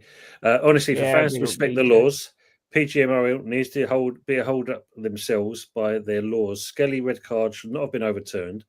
I don't need the manual to play or understand this beautiful game, which I understand that comment. I mean, it's a fair comment. While I was gone, I was reading the YouTube laws, and apparently I broke every single one of them. But anyway, we'll go on to that. You haven't, have you yet? I don't believe that. Don't believe that. I broke them all, mate. I broke them all. Too much of a kind soul. I'm a man of giving. I'm a man It's of a tricky giving. one. It's a tricky one with that sort of decision because I totally 100% agree with Jez, and annoyingly, I totally 100% can disagree with the same sort of thing. It is what it is. You know, thankfully for Arsenal, the decision was overturned. I think the egg on the face is in PGMO, not Arsenal fans or any of us, our opinions. The egg on the face is with the refereeing. It's embarrassing. You know, 100%, stick with a decision. 100%. Stick with it. You know what we hear. You're just embarrassing yourself week in, week out, and it's frustrating. You know what are you going to stick with your own decisions? 1 minute you're going to. Aaron, you were at the game. I was There's today. Yeah. Case today of a referee cocking up. Trossard on the floor, right? Bernardo already on a yellow. I didn't see that. Already on a yellow. Kicks Trossard. Balls yeah. I did not see that. And he kicks him. Yeah, I haven't seen that. That's a red card. Yeah, it's been mentioned in the chat No, earlier. when was this? First half, second half? I don't know this. Yeah, second half, I think it was. Yeah. Yeah. Wow. This is my problem. Yeah, I didn't know that. This is my issue though, Jez. You've got normal sort of working people that's watching a football game, yeah. And if the rules if the laws or whatever you want to call them, don't keep being adhered to, then how does anybody know what they are? I mean, you look at offsides nowadays. You look at fucking Bournemouth's game the other day with Liverpool, where Gakpo clearly kicks his own fucking leg and they get a penalty. So how can you actually have any constitution of what the actual laws are if they ain't following them week in, week out? What's what anymore, Yeti? What's what anymore? Exactly. What's the penalty? And you what's can the foul? read What's them. the second yellow? What's this? What's Exactly. that? You can read them. You can read them till you're blue in the face. But if they're not following them, what's the fucking point in that? Yeah.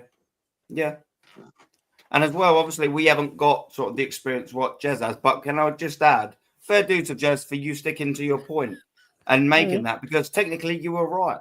You know, it was a frustrating one to agree with, but you know, fair dues to you, Jez. We can't all see it from a referee's perspective, but good for you, bro. Yeah, Jez just goes against me because I've got hair and he hasn't. And I didn't agree with it. Yeah. What? Yeah. You've got a hair and Jez hasn't. Is that what you agreed on, Aaron? No. It was annoying to watch the decision. Obviously, come on, the decision was very frustrating. The Maslow Skelly, but I don't think it was technically he was right. It's one of them just awkward ones, isn't it? But fair dues for Jez. Look, he come out, said his thing. He's technically right.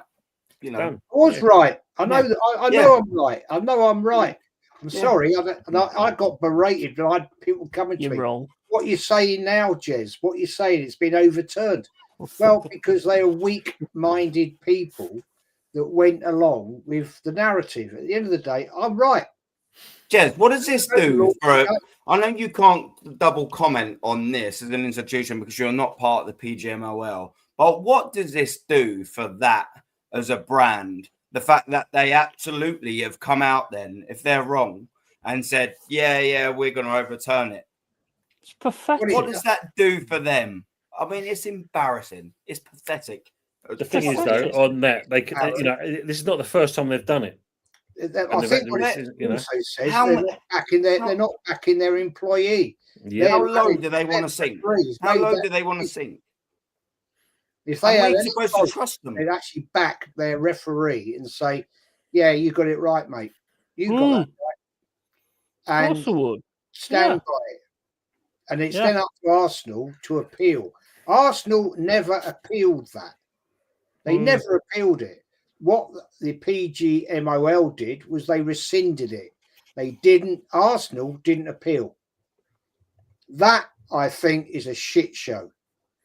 Because at the end of the day... I read that they did. But I'm glad I'm not a referee anymore. I'm glad I'm not.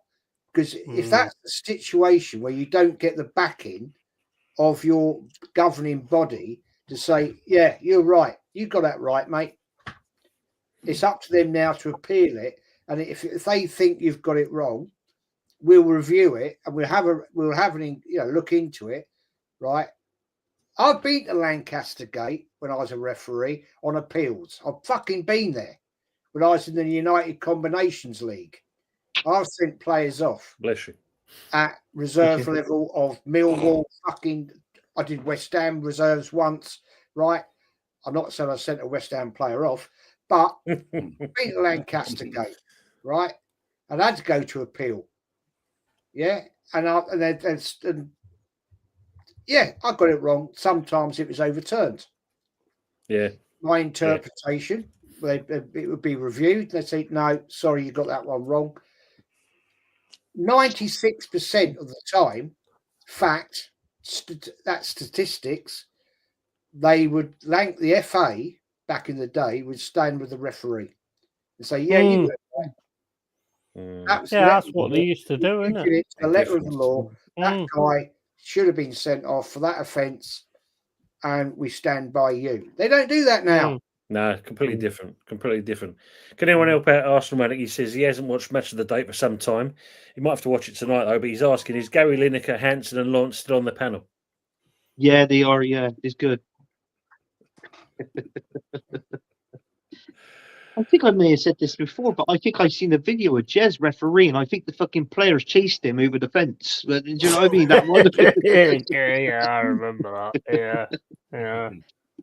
I remember that. Liverpool are favourites, but there's still a lot of games being in 4 competitions. Yeah, that's a good point, Lone Star. Yeah. Liverpool could drop the ball. There's no doubt about it. Liverpool could drop the ball. Could, yes. Not massive.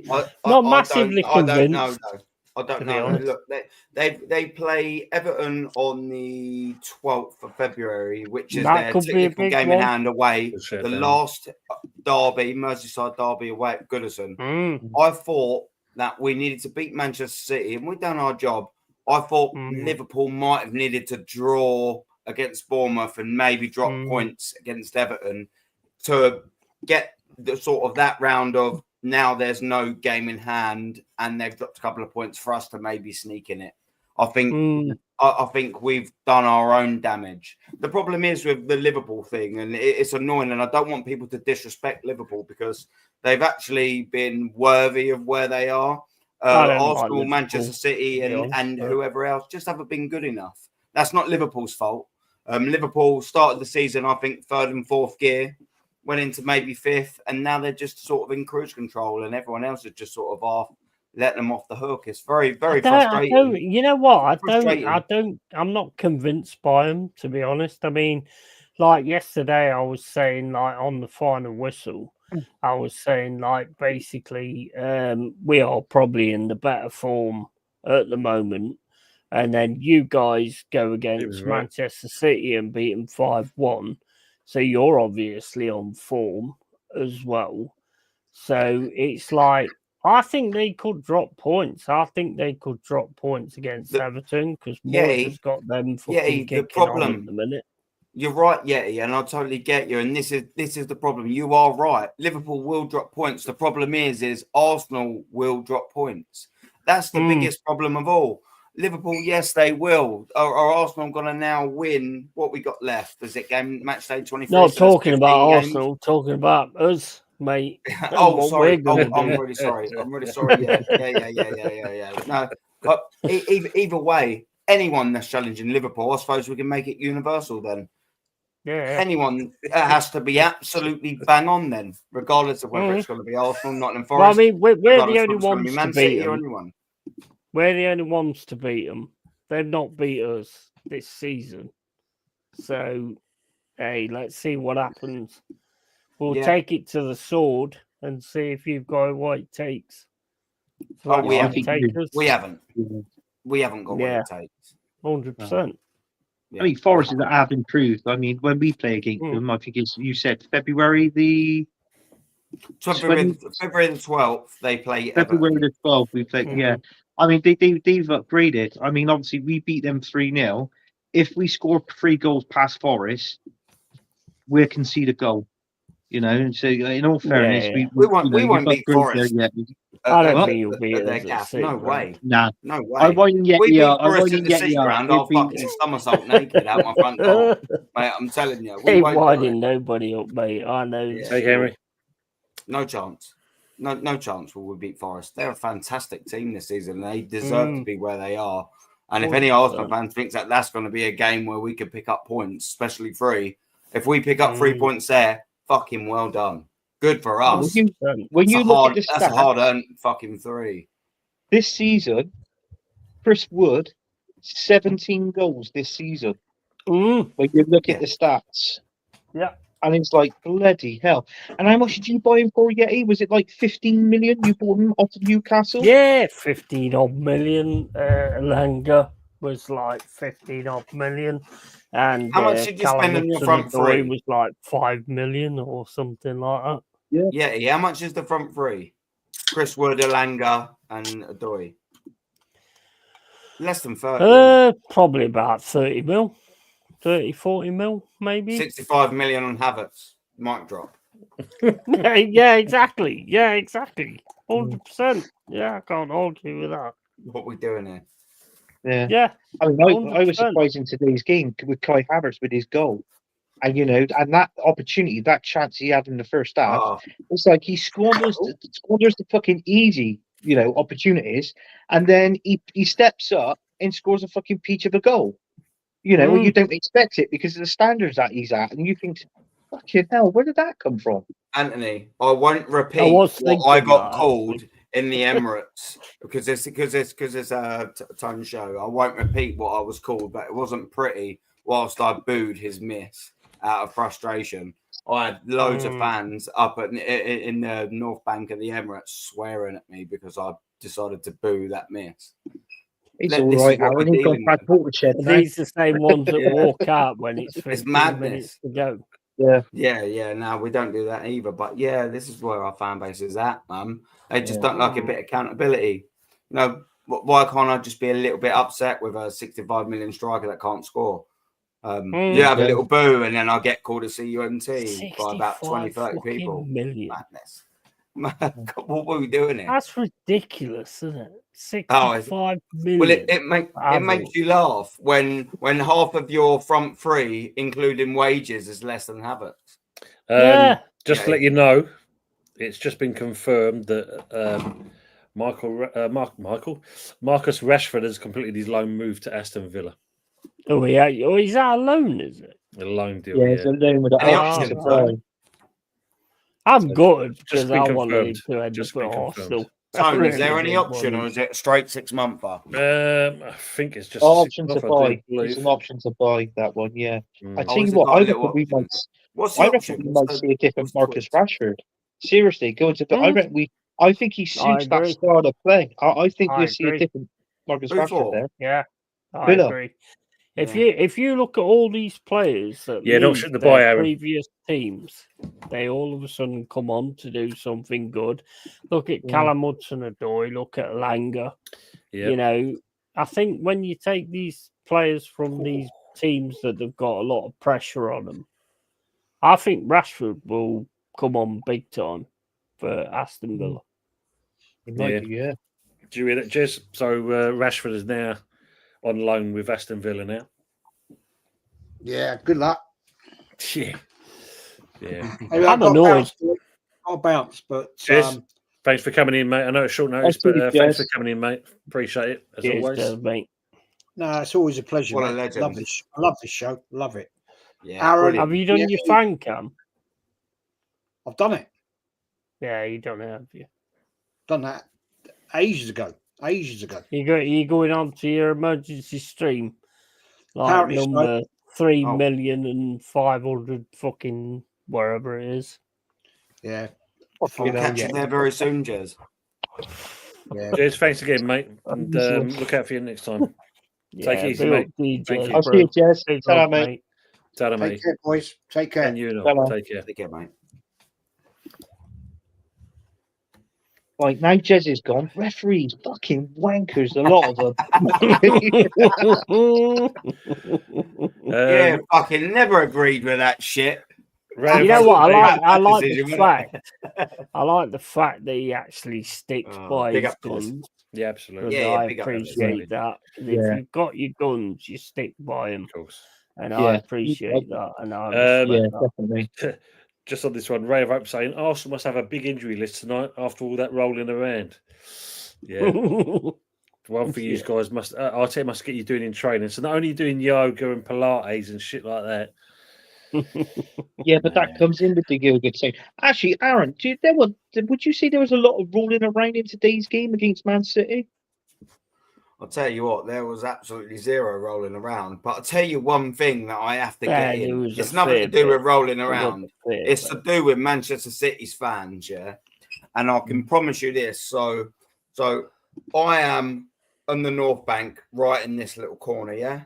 And the away fans are right in this little corner. I've got a lovely little upper tier view of them. They were pathetic from the first minute to the last minute. And I'm not doing it just because we won 5-1 and I'm rubbing it in. If I was just making an observation and I was just completely platonic in the whole thing, they were absolutely pathetic, their fans. They sang for about 5 seconds when they scored, and then we scored straight back. They done absolutely nothing. It was an What is that embarrassment. all about? I don't know. all Yeah, about? it's not me being giving it the Barry McGuigan. I'm really not that sort of fan, and I think you actually Yeah. gather and I appreciate. mean, it. you guys don't Being sing that genuine, much. they to were be fair. pathetic. I've never seen a worse fan base, and I've been going for some years. And I've sat in that seat for a good few years at that Emirates Stadium, and that is the worst set of fans I have ever seen. Do you know why? Ever, Because they're ever seen. entitled. They're entitled. Yeah, They think I'm they entitled don't have to agree with you. do that, you know. And in all due respect, I'm not being funny, but your guys ain't that great either. No, When it comes to fan base, if you want to talk about fan bases, you have to talk about Forest, you have to talk about Crystal Palace, you have to talk about Newcastle. You know, whether we're winning or we're losing, we're still 100% a fan base. We're still the 12th man, regardless. The bigger teams are absolutely disgraceful. Absolutely disgraceful. And I'll probably put West Ham in that as well, because most of the time when I've seen West Ham, and I'm not just saying this because it's a West Ham channel, but I have seen them really get behind their team as well, apart from when they're walking out. But then again, when Arsenal's winning 5-0, they could probably understand why they're walking out. Yeah. But it's happening I too think often now as well, isn't it? That there's certain teams that have got a major fan base, and we're definitely among them. You know, and I think it's weird, to be honest, because if you're going to go to a game, then support your fucking team. True. You know, Big up to Normski, first of all, TV and that. But, what you just said there, he kind of falls in line here with Happy. Big She up, says, mate. I don't get it. You guys won 5-1 tonight and so miserable. For fuck's sake, enjoy the thrashing. Yeah, exactly. yeah, No, no, I'm happy.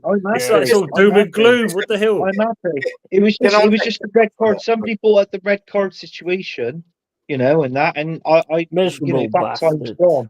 But I'm just saying, if it was that bad, how can it? If it was that bad, it couldn't have got overruled.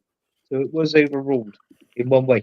I'm not an experienced referee. I've never refereed. I know Jez is, but the trouble is though, when a referee referees a game, I believe they're always based on points. So if that was a They are technical indeed, yeah. error on the referee, surely that's got to affect his refereeing capability. Because obviously, they could be knocked down a division. Yeah. To be honest, Happy Emirates got a real good point there. You two do look like real miserable bastards. No. I mean, do you know what? Yeah, I won 7-0, and I've got a massive smile on my face.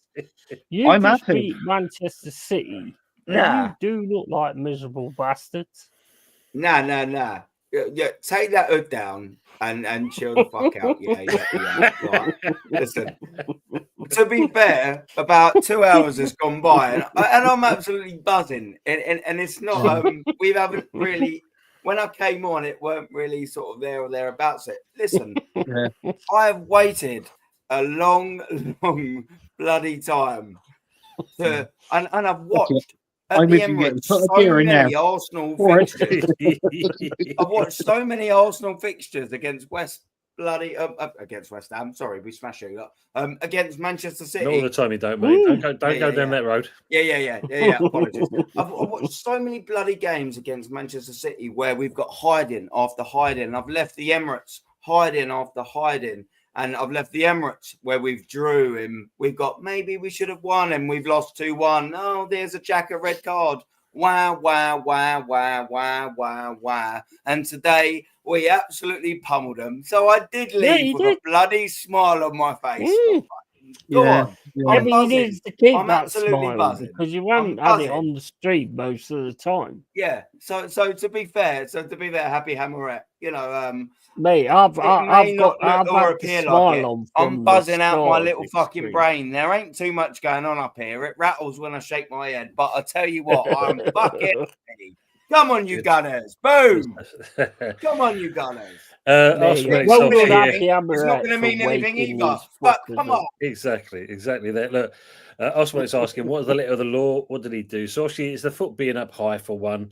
But the letter of the law is obviously if it's above a certain level, then basically it's a sending off. It's as simple as that. And as Michael please add on to that, the referee has the final say on any decisions. Can you imagine a Sunday team getting anything overturned?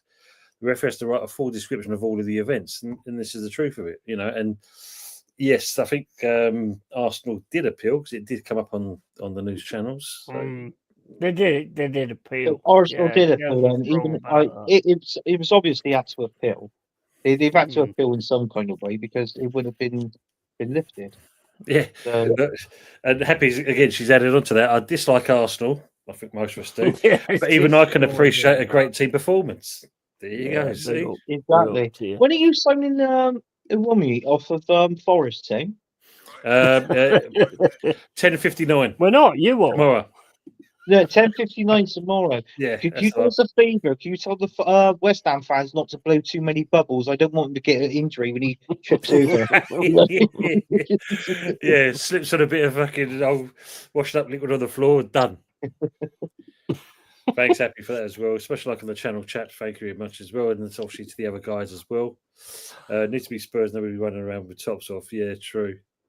I mean, it's like when you think about it, you mentioned it earlier. Yeti Cunha couldn't write the script, could you? All this speculation to go to Forest. He's going to go to this and the other. No, what's he going to do? Signs a new deal, kisses the old badge, shirt off, booking. Happy days. I respect that though. I actually respect that because he's obviously like a loyal guy. Yeah, I mean, I don't know how much they've offered him, but he's obviously like a loyal guy, and I do respect that. I 100% respect that. Absolutely. I mean, don't think we needed him anyway, to be quite honest. Would have been a good addition. You can't deny that. It would have been a major 100% good addition, but the thing is like the things I was reading about him from the Wolves fans. He was like somebody that expects to just get a shirt. And if you play for Forest, you don't just get a shirt. You earn that fucking shirt. You know what I mean? And that's how it goes. And I don't think that's where it worked. Yeah. It's a shame Fuzzy's not here. I'm actually watching the highlights on TV with the Man United and Palace game. And I had a view of Old Trafford. And I'm not being funny. The structure of the stadium in the corner is held up by these long, massive fucking acro props. What's that all about? Seriously, stop the water coming, is it? That just shows you. I mean, we think we've got it bad. Arsenal got it bad and Forest there. But when you look at Man United and that, and I mean, not just you can't even say from the top downwards and that is the whole fucking place. There's the stadium, the training ground. Yeah, it's an absolute mess. Do you know what? We'll see that for Wednesday. We'll come to that. But the greatest comment of the night is got to be this one from Usual Suspect. 3 to 4 weeks ago, all the Arsenal channels were saying Rice is useless. terrible fan base. Mm. Nice one. 100%. They're just jokers, aren't they? They're just 100%. jokers. Seriously. Yeah. Who To were be these fair- fans? Were they to on a be certain fair, channel? You know. You've got to say he hasn't had his best season, but to say that he's terrible is no good. He's always been an excellent player, a bit out of form. Poor form for the Arsenal channels that's saying that. Nothing changed. Yeah. Cole says here, long road still. Who knows? Just either us or Forest will give him a challenge. That's for Liverpool, obviously. Forest, mate. Forest. We're going to take this title. Like, do you think you played yesterday, Yeti? I thought you were fucking shit, young man. Pepsi's asking a I question. thought you should have scored, young man. You should have done better on that corner. Pepsi's asking the question: did Jez ref under the name of Pierluigi Collina? Fucking hell. Is that Italian Jez. the Italian? That's the one from the fucking Hills Have Eyes. Jesus. Yeah, I tell you what, he was a fucking good ref. Though. Good referee. He was a He good never referee. thought no He shit. was one of the best. That's for sure. He would have knocked you out more than anything else. They should have called him Luigi Collinza. Collinza, yeah, great one. Great one. You would have been like, I'm not gonna like go against you because your family might eat my family. So It's a red card, or I'll eat you. What one is it? Lodestar saying, question for Forest next 4 EPL games: Fulham, Newcastle, Arsenal, and City. Are they season defining in terms of top 4 effort? 100%, 100%, mate. We're gonna go to Fulham. We own one anyway, because that one at the City Ground was bullshit refereeing, in my opinion. We lost that 1-0. Newcastle is always going to be a tough game because they seem to have our number a little bit. Arsenal, fuck them. We're going to beat them. And City, I think looking at today, the way City play, I think we could easily beat them. Easily. Yeah. I think you'll get at least 4 points out of that, eh? 4 points. Yeah, I'm thinking more like fucking top of the league, bro.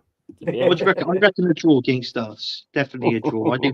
They've got a draw against us, banker. They got a draw against us. We'll beat you, bro. I'll be surprised if you didn't get something. We have more grit than you've got. You've got like a load of pussies. You know what Yeti's going to do? I like pussies. He's going to ring around 4 Arsenal fans. He's going to have on a watching on, and he's going to. And if Forest beats us, he's like, "Where's my fucking respect? Every single one of you. Where is it?" That's what he's going to do. Mate, I've got to get one. Because the one team that keeps fucking beating us is Arsenal. So when I have my watch along with Jez, he gets it all the time where he wins. And he's like going on about, oh, well, they're fucking walking out. I'm like, we're losing 3-0, bro. What the fuck's your problem? And it's like, we've got to get one. And this is the one. We've got to get this one. 100%. And for those in the chat, if you've not already been over to the man's channel, there is the link to Yeti's channel. So if you can, share, like, and subscribe always. Is Rashid an option for 40 million? Yeah, it's an option to buy Happy. So if he does well, who knows? I'm surprised Villa can afford his wages, though. That's one way. Yeah, Man United are going to be paying a heavy bit there. And do you know what? Villa can very easily fall down a trap because Rashford's career has been so hot and cold. It wouldn't surprise me if he blew hot for Aston Villa. They signed him for 40 million thinking they got a bargain, and then he blew cold for him for 2 years. And they're stuck with him. It wouldn't surprise anyone, would it? I think with Rashford going somewhere else could be like a release for him. I've always said about Manchester United, it's like you've got to live up to it. There's like so many names that you've got to live up to. And it's like Alanga when he left and all this, that, and the other, and he's thriving. And Would you have took him at Nottingham Forest, Jetty? What, Rashford? Yeah, on the loan. Not straight, 6 really, months. to be honest. Not really. But I also think that release, maybe, because that release for him to go to another team and the love that he's going to get from those fans and the love that he's going to get in that respect, maybe. Yeah, Would he start for you? Well, Callum Hudson-Odoi's out at the moment, so with Rashford going down the left and having that shot on him from coming inside and hitting it on his right, 100%, I would, yeah. Big up to Chris Wines, and as he says, how much did Pep spend for that performance? And he adds on to that. What's even more comical is that the worst ever Man United team knocked Arsenal out of the FA Cup, and then they staffed Man City. Yeah, that's the writing on the wall as always. And Cole's kind enough to also put Aaron's channel on there as well. So again, the same thing: share, like, and subscribe. Legend, Cole. What about my show? Do you want to get your channel up again? Your trailer promo? No, I've got a channel. It's called Don't Trust West Ham fans with wacky moustaches. That's what it's called. I'll have to put Anthony's channel is www.pornhub/tractorbristolcity.com. Fucking hell, I'm surprised you actually remembered that, Yeti. But yeah, it's true. If somebody could be kind and put it in the link in the chat. Yeah, you can shortcut Mate, I'm a fan. You can shortcut it and put tractor wanks in, and he's there. Arsenal Manic says Arsenal got 24 hours to sign a striker. If they think anything is hunky-dory because of this single result, they're making a big mistake. Yeah, I agree on that as well. So Watkins in form, Rashford and a new winger could be tasty. Ooh, yeah, could be. Mario Watkins, though, didn't he go off with an injury? I think he might have gone off with a groin strain, didn't he? Yesterday? I thought he did. Yeah, I thought he did. Injury, yeah, he did. Yeah. Do you think that was on purpose? Do you think he actually did that on purpose so he didn't get anything else? Well, he started rubbing his groin in after the game. He thought, I got an injury here. He could have been having a wank, to be fair. Yeah. But, I know. Yeah. I know, Happy. I know. I don't think it was aimed at you anyway. I don't think it was actually aimed for you. And also, what's up to on the stoop? Big up to Lolo, Brooklyn's Premier League fan show. Guys, as you know, me and Anthony do appear on these guys' channel. Great people. It's awesome. And yeah. Big up Lolo, Director John, and all the others. And Mark, if it's them as well. Yeah, all the others. Big up to them as well. Have you ever been to one of their We sound like a pair of YouTube boys, don't we? Yeah. Big up them. Wicked. And added on to there, can your Hammers please beat Chelsea tomorrow? We will do our utmost best to make sure of that. Don't you worry about that. It'll be a good game, that will. I'll do an watch off along with that for myself anyway tomorrow night. I can't believe. Well, I'm gonna do like tomorrow. I'm gonna do like a transfer deadline day with Mama Flossie, and anybody can jump on at any point in the day.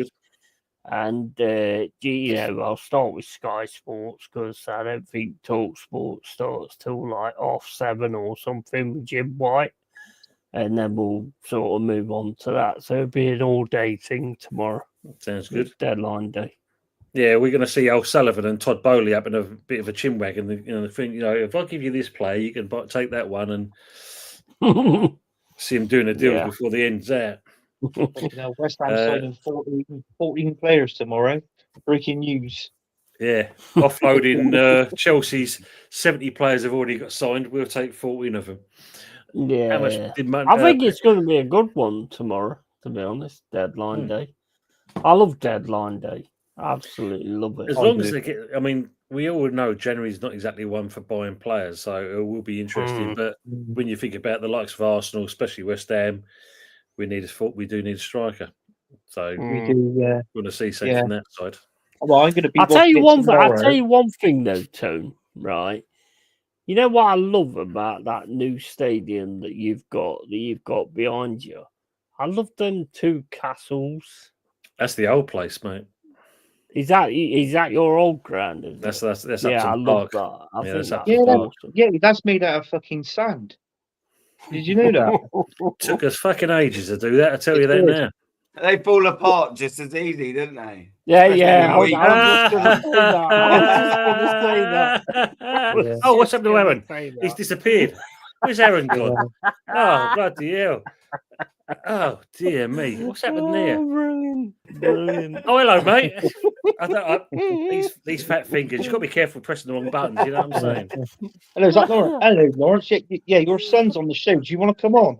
Yeah, he's just ditched your Just gonna stadium, say but that. yeah, it's all good. He's But the trouble is, cream. though, I can actually see it tomorrow when I'm watching it. It come up breaking news: Arsenal signed a fucking goldfish. We've got a dog. We've got to get a goldfish. All right. So Oh, dear. Yeah, he's he's fat coming fingers. out. Ripping He's his coming Aaron. I'm on. sorry, He's coming mate. on. Really sorry. I don't know what happened there. Yeah, no, I totally understand. You know, these things happen. Classic glitch. Bloody You know what I stream mean? yard. Yeah, it happens Go. to me all the time on my channel. You know. Oh, then it's fucking ever. Yeah, especially The with me. first time. Yeah. Either that or I It get the fucking thing timed is, out. the One of weird the thing two. is, it always Ian, comes Tim? down to somebody saying something stupid, and then they just drop. I can't. No, I don't know how it works. What was it? Keep it real, keep it Anthony, wasn't it? Something like that. Words to those effects. Yeah. That prick Yeah. does say that a lot. Yeah, the amount of time I get timed out to is unreal. Prison. Can Arsenal goal today? Every Arsenal goal today was a deflection, apparently, according to Chris. Terry just saying, actually, because I was way beyond on the chat. Good to see you there, son. Get yourself ready for the hiding you're going to get from West Ham. That was so put you in your place. Lots of love, Dad. Ain't it nice? Yeah. What lovely, really. Arsenal rent free in the worlds. Yeah, my head, world said my word. Yeah, true, Cole. You know what it's all about.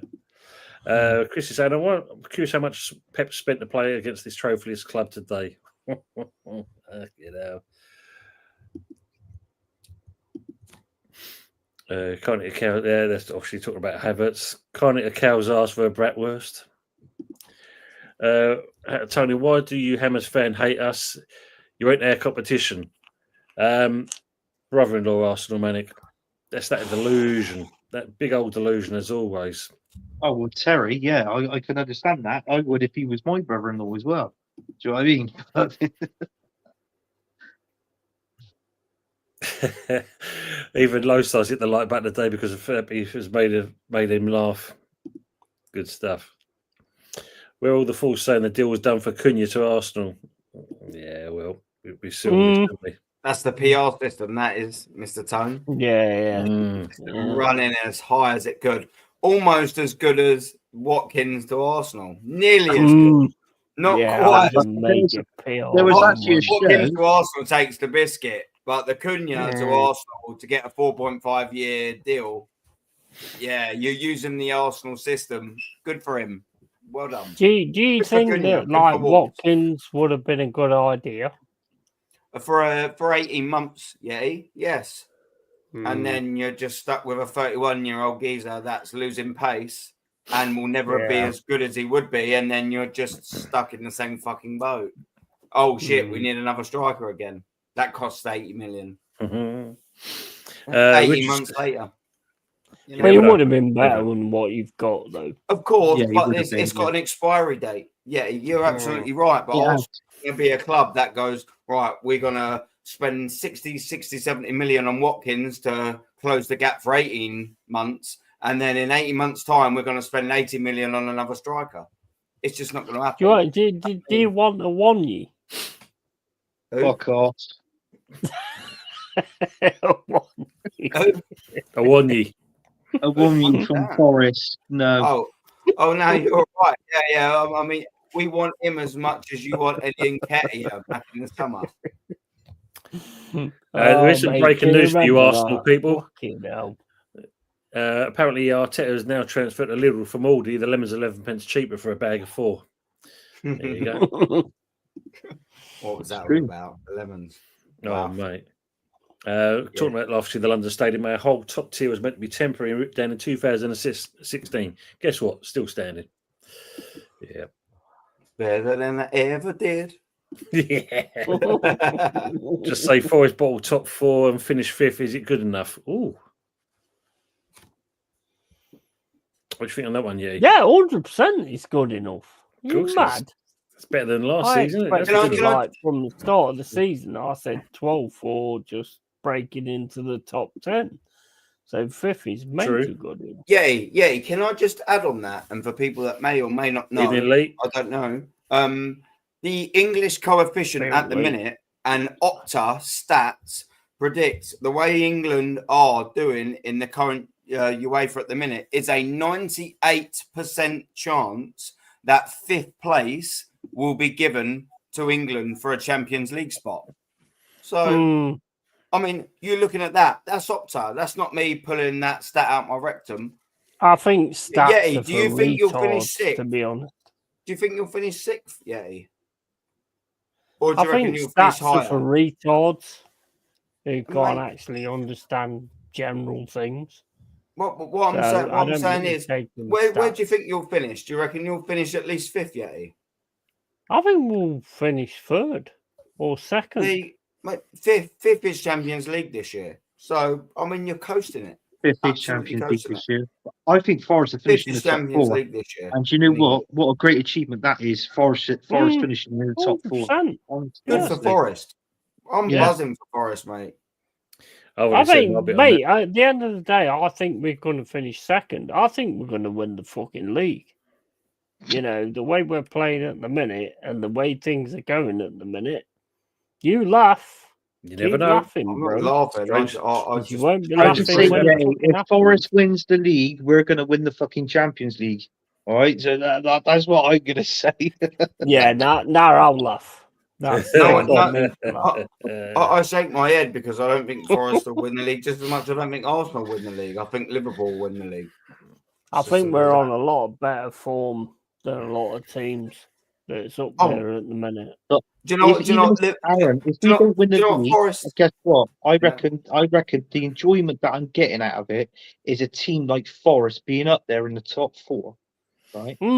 And we didn't expect it. I mean, you look at that. I mean, you look at 3rd, 4th, and 5th is up for grabs.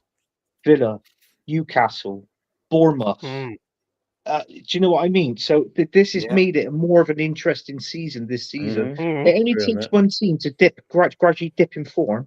The other one's straight up there. So do you know what I mean? So it's going to be a very interesting season this season. I think this season has teach you all a lesson. All you top teams that are calling yourself top teams, it's taught you a lesson. With Bournemouth, with us, with Fulham, you know, it's taught you a lesson. If you're not going to strengthen your teams and you're not going to build a squad, you will eventually get taken over. And I think that is the teaching that's come from this season. Yeah, you absolutely deserve it. Absolutely deserve it. I'm totally with you, Yeti, in that. You've been pleasing on the eye. Go on, Tone. Sorry, mate. Your old man said, "Son, thank you for bigging up Rice. He's the son I've always wanted, but you have given me fantastic grandkids." Yeah. There you go, Dad. I don't fuck about, do I, mate? Big up Aaron's dad. You might have rephrased that, Aaron. You know, but 40 mil for Rashford will pay 5 million. Normally, your dad says like really embarrassing things. Like he'll like come on to a stream and go, "Have you had a wash? Or have you washed your ear or something like that?" But your dad seems pretty cool. Yeah, well, he hasn't washed me yet, so that's the annoying thing. You know, Dad, you're still at home. Why haven't you washed me yet? Yeah. Can have one of their bed baths. Arteta will Come be on, in Dan. Battersea tomorrow morning, looking at a highly rated four-legged canine with tremendous pace and technical ability. That's the only signing you're going to be doing. The Manx must be paying a large percentage of Rashid's wages. You've got to think so. I mean, £325,000 a week. They've got to be doing that. Arteta forever, James is saying. Oh, that fucking song. I can't stand it. Not London Forever, whatever it is. Jeez. Oh, I can't stand You it. have to hear it in the stadium as well, don't you? I do have to hear it. Stadium. Yeah, I mean, I'm sure you don't sing it, but you must be like, I reckon, oh my I reckon days. Aaron's a secret North London in Forever fan. He I could really do, do. couldn't I'm he? like that under my coat. No. Yeah. These streets are. Funny you know enough, what? You know when you get a song that actually means something, like we've got like fucking Miss from the Trent and all that kind of stuff. That's good, but when you get a song that some dozy little fucking prick that thinks he can fucking sing. And I mean, that says a lot about Arsenal fans that you just take that on and go, oh, this is really good. They put us in what They that a call bunch it of it. Well, kids. That may resonate with some people and use it. Yeah. But essentially, the whole of it is just meh. All I was thinking but the other day. I love Say I worse, believe but I in won't, 'cause bubbles. it's on Tony's channel. But meh. I was going to say, the What's thing for me yours? and that, I was watching the Goonies the other day and that, and it just reminded me of that song for some reason. I don't know what it's all about, but Exactly. I mean, you've got I believe in bubbles or whatever your song is, or awesome song. Mull of Kintyre, awesome song because it's ours. Yeah. And then these fucking pricks. Yeah, these streets are our own. These streets are our own. Yeah, and you can keep them because I ain't going nowhere near them. Ravi's saying here, big up the Samson crew in the background. Other phones are available, apparently. Love that. Dear me. Let's just catch up the chat. We'll be wrapping up shortly, guys, anyway. Then you'll go somewhere for free, yeah. Lawrence is saying, and has a channel, keep your sheep away from me. He does it, Lawrence. They were all surrounding his area where he works. His area. Big up Chris for Meta Football TV. Go and see Chris. It's very good. Good evening, good people. Yeah, salutations to you and to yourself as well. Hope everyone's well there. Yeah. Sound like each other. Ravi saying, question, now Forest are doing well. Will Forest attract a bit better quality of players?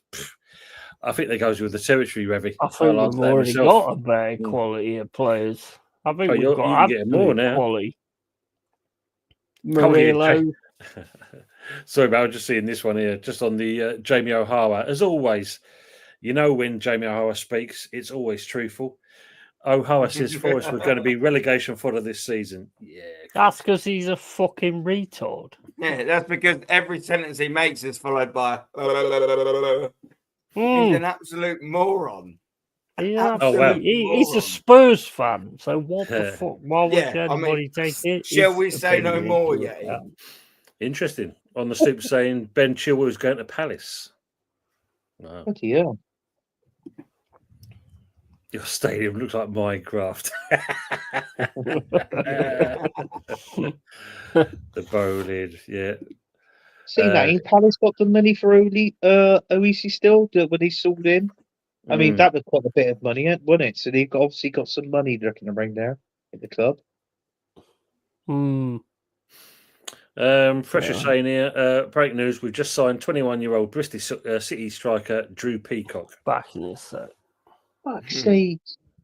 It's Man United getting more fucking players on the reserves, and now is it fucking Now we've got a big Drew Peacock on the fucking roster. Jesus Christ. My missus hasn't had a Drew Peacock in ages. Oh my god, Jesus Christ. Well, you got that. Anthony Goes Commando, and that it's all coming out tonight. It's all out there. I won't say what Tom does. I'll keep that shut. Yeah. Give it 5 minutes.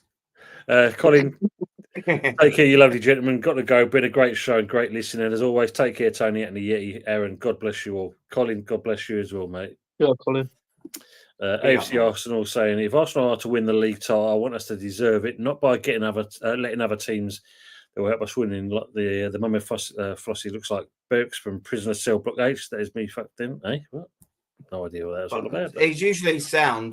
You might have read that wrong. AFC always usually is in my chat, and a few others. He's sound. I didn't really get that message he wrote, but I just thought I'd add that in. No idea.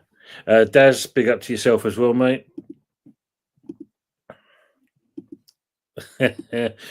We should say you got more chance of hearing Ant's smoke alarm tomorrow than hearing a transfer at Arsenal. Oh no! I'll tell you the truth. Straight after the game, you know Lee from Football Dad's Army, yeah, or he went live on his phone, and halfway through the his show, his fucking fire alarm kept going off, and it's a smoke alarm, yeah. And I turned around and I started laughing. I said, "Fucking hell, Lee, what are you doing? Have you burnt a salad or something?" So he didn't find that funny. And the other thing as well, it literally went off again. So do you know what I mean? With ours, well, when we was on the show tone, it was just the one beat every 2 minutes, wasn't it? Yeah, it's constantly going. Constant. Oh, happy saying here. Did you see the Manx said they'll let Garnacho go, but not to rivals? So that's us, Spuds, Toffees, Leicester, Ipswich, and Wolves out then. If you get that. Yeah, he's going to Forest. Good day, David. Hope you will, mate. Good thing. Good evening morning here. Another 35 centigrade plus day. How's the shrinking going over there, lads? David. It is absolutely freezing, mate. It's got colder as the night's gone on. Absolutely freezing out there. Arsenal saying, I guarantee no Arsenal fans on that channel blame the shape of the football today. Interesting comment. Yes. Shit. It was a little bit odd though. I think we'd have won about 8-1 had it not have been, I don't know. It was FA Cup-ish, wasn't it? We'd have won 8-1 if it hadn't have been to FA Cup-ish. Forest don't finish top four. That's not bottling. Absolutely 100%. Get the badge in there, and he's saying that. Yep, absolutely. Tony, your Spanish left me impressed the other day. You're most welcome. Comment. Yeah, thank you very much, sir. Rafael Benitez. Yes. Is your Spanish better than your English? No comprende. Yeah. Tony, are we doing prediction this week? Manuel from Faulty Towers, care? Yes, Daz, we'll still be doing predictions as well. Nothing. Exactly, that's it. No, Daz, I am catching up on them. I've been doing it on the weekend, so we'll be on there, mate. So please put them in as normal. But not knowing that Forest were in the top four the longest, it doesn't matter. Forest deserve where they've been. Absolutely. Met was a good man. Yes, absolutely. Indeed, Lawrence, agree on that. Forest will be top four. Totally agree. Make a difference, Ravi. They were fighting relegation. The top 10 is a winner for them. Probably better than what it was. Oh, look at that. As 4-1 to the Hammers, he's saying. Nice. Thank you, Chris. I think Forest will finish above the Arsenal. Of course we will. See Forest 4-4-5, Lawrence is saying. It's great to see others than the pick six in the mix. 100% happy about that. Chris is also saying, don't rule out Spurs for third. Ooh. What? No way. No way. There's a reason they're called horse, because they're always going to finish at the back of the human body. Said you know about that. Yes, absolutely. Yeah. It's like all the Spuds fans now, the real Spuds fans are being found out now. The writing was on the wall for them. Yeah, mate. Have they signed a centre back, Tottenham? Or you know what? I've got to tell you this. Deji Spurs did a short on Danzo, and he was saying he's a no-nonsense defender. So I put in the comments, if he's no nonsense, why is he signing for Spurs? I seen it, yeah. That was what I was getting onto. How'd you reply to that? Yeah, Well, you very. don't, do you? Thanks, Daz. Wallet. Aaron, so as we're getting near to the end of that, would you like to tell us what you've got coming up on your channel, what you're going to be doing? Yeah. I think me and Dad is quite apt to be in the West Ham fan. I think me and Dad are going to do a little cheeky Arsenal v West Ham little watch along. And I think a couple of people keep saying to get Dad back on the channel, so I think I'm going to do that. Absolutely. Other than that, yeah, I don't know. I'm sort of I'm quite happy to go on other people's channels. I'm buzzing for that. I've always have a couple of things coming up, but other than that, Sounds it's like always Del a Boy, pleasure. Benny. It's always sorry. I didn't hear. Yeah, but Sound like Del Boy, mate. Sound like no. Del Boy. Got a little bit going on here, a little bit going on there. here. You know what I mean? Next year I'll be a millionaire, Rodders. You know what I mean? So, but no, it's always a pleasure to be on Tone. Do great, Yeti. Always a pleasure to be on with you, and always a pleasure. Even though you pick faults with my background all the time, that's why I've made it blank this time. He goes, I pick faults with everybody's background. He's like, yeah, you've got a little bit of paint that's up there, and I'm like, what's he fucking talking and I've seen that. And I've gone up there, and there's the tiniest peck of paint about that big. I'm thinking, what's he fucking looking at? He ain't listening to me. That's fine.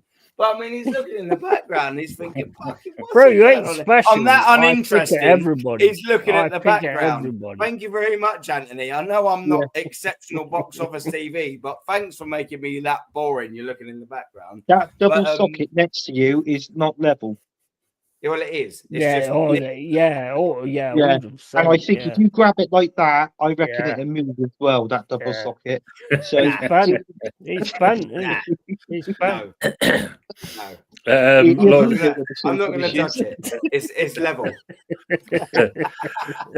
Superb. But no, thank you very much for having me. You're welcome, mate. As always, you know that too much, but no, it's a pleasure. And by the way, people like and subscribe to Tone. And of course, Yeti, he don't just do some football stuff; he does some gaming stuff as well. It's good. And Ant's, he's just everywhere, isn't he? A bit of Ant.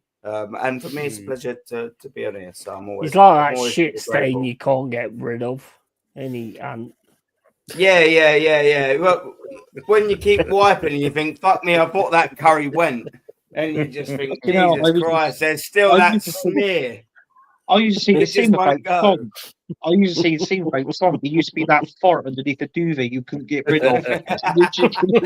Dutch oven. Lloyd's saying, Tony, your channel is exploding. You can't get with the chat. No, I haven't. All night I've not kept up with it. Great show, even with Anthony on here as well. You'll do cherish it more, in my opinion, if the flat track bully doesn't decide to show up. Thank you very much for that, mate. I hope so as well. It's just with the FA Cup. Yeah, we'll do something, Daz. I'll speak to Anthony and Fuzzy on that one. Yeah, you'd like to shake yourself out as well. Early start to get myself to the Rent Boys. I'm off to the chaps. Great company tonight as always. Happy. Thanks for being in as always. Have a good 100%. Yeah, be up to you. Happy.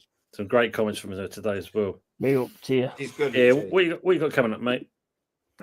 Well, I've got a transfer deadline day show coming up tomorrow for the old day because I enjoy the transfer deadline day anyway. So I'm going to start with Mama Flossie. If anybody wants to come on that, then fair play. Come on to it.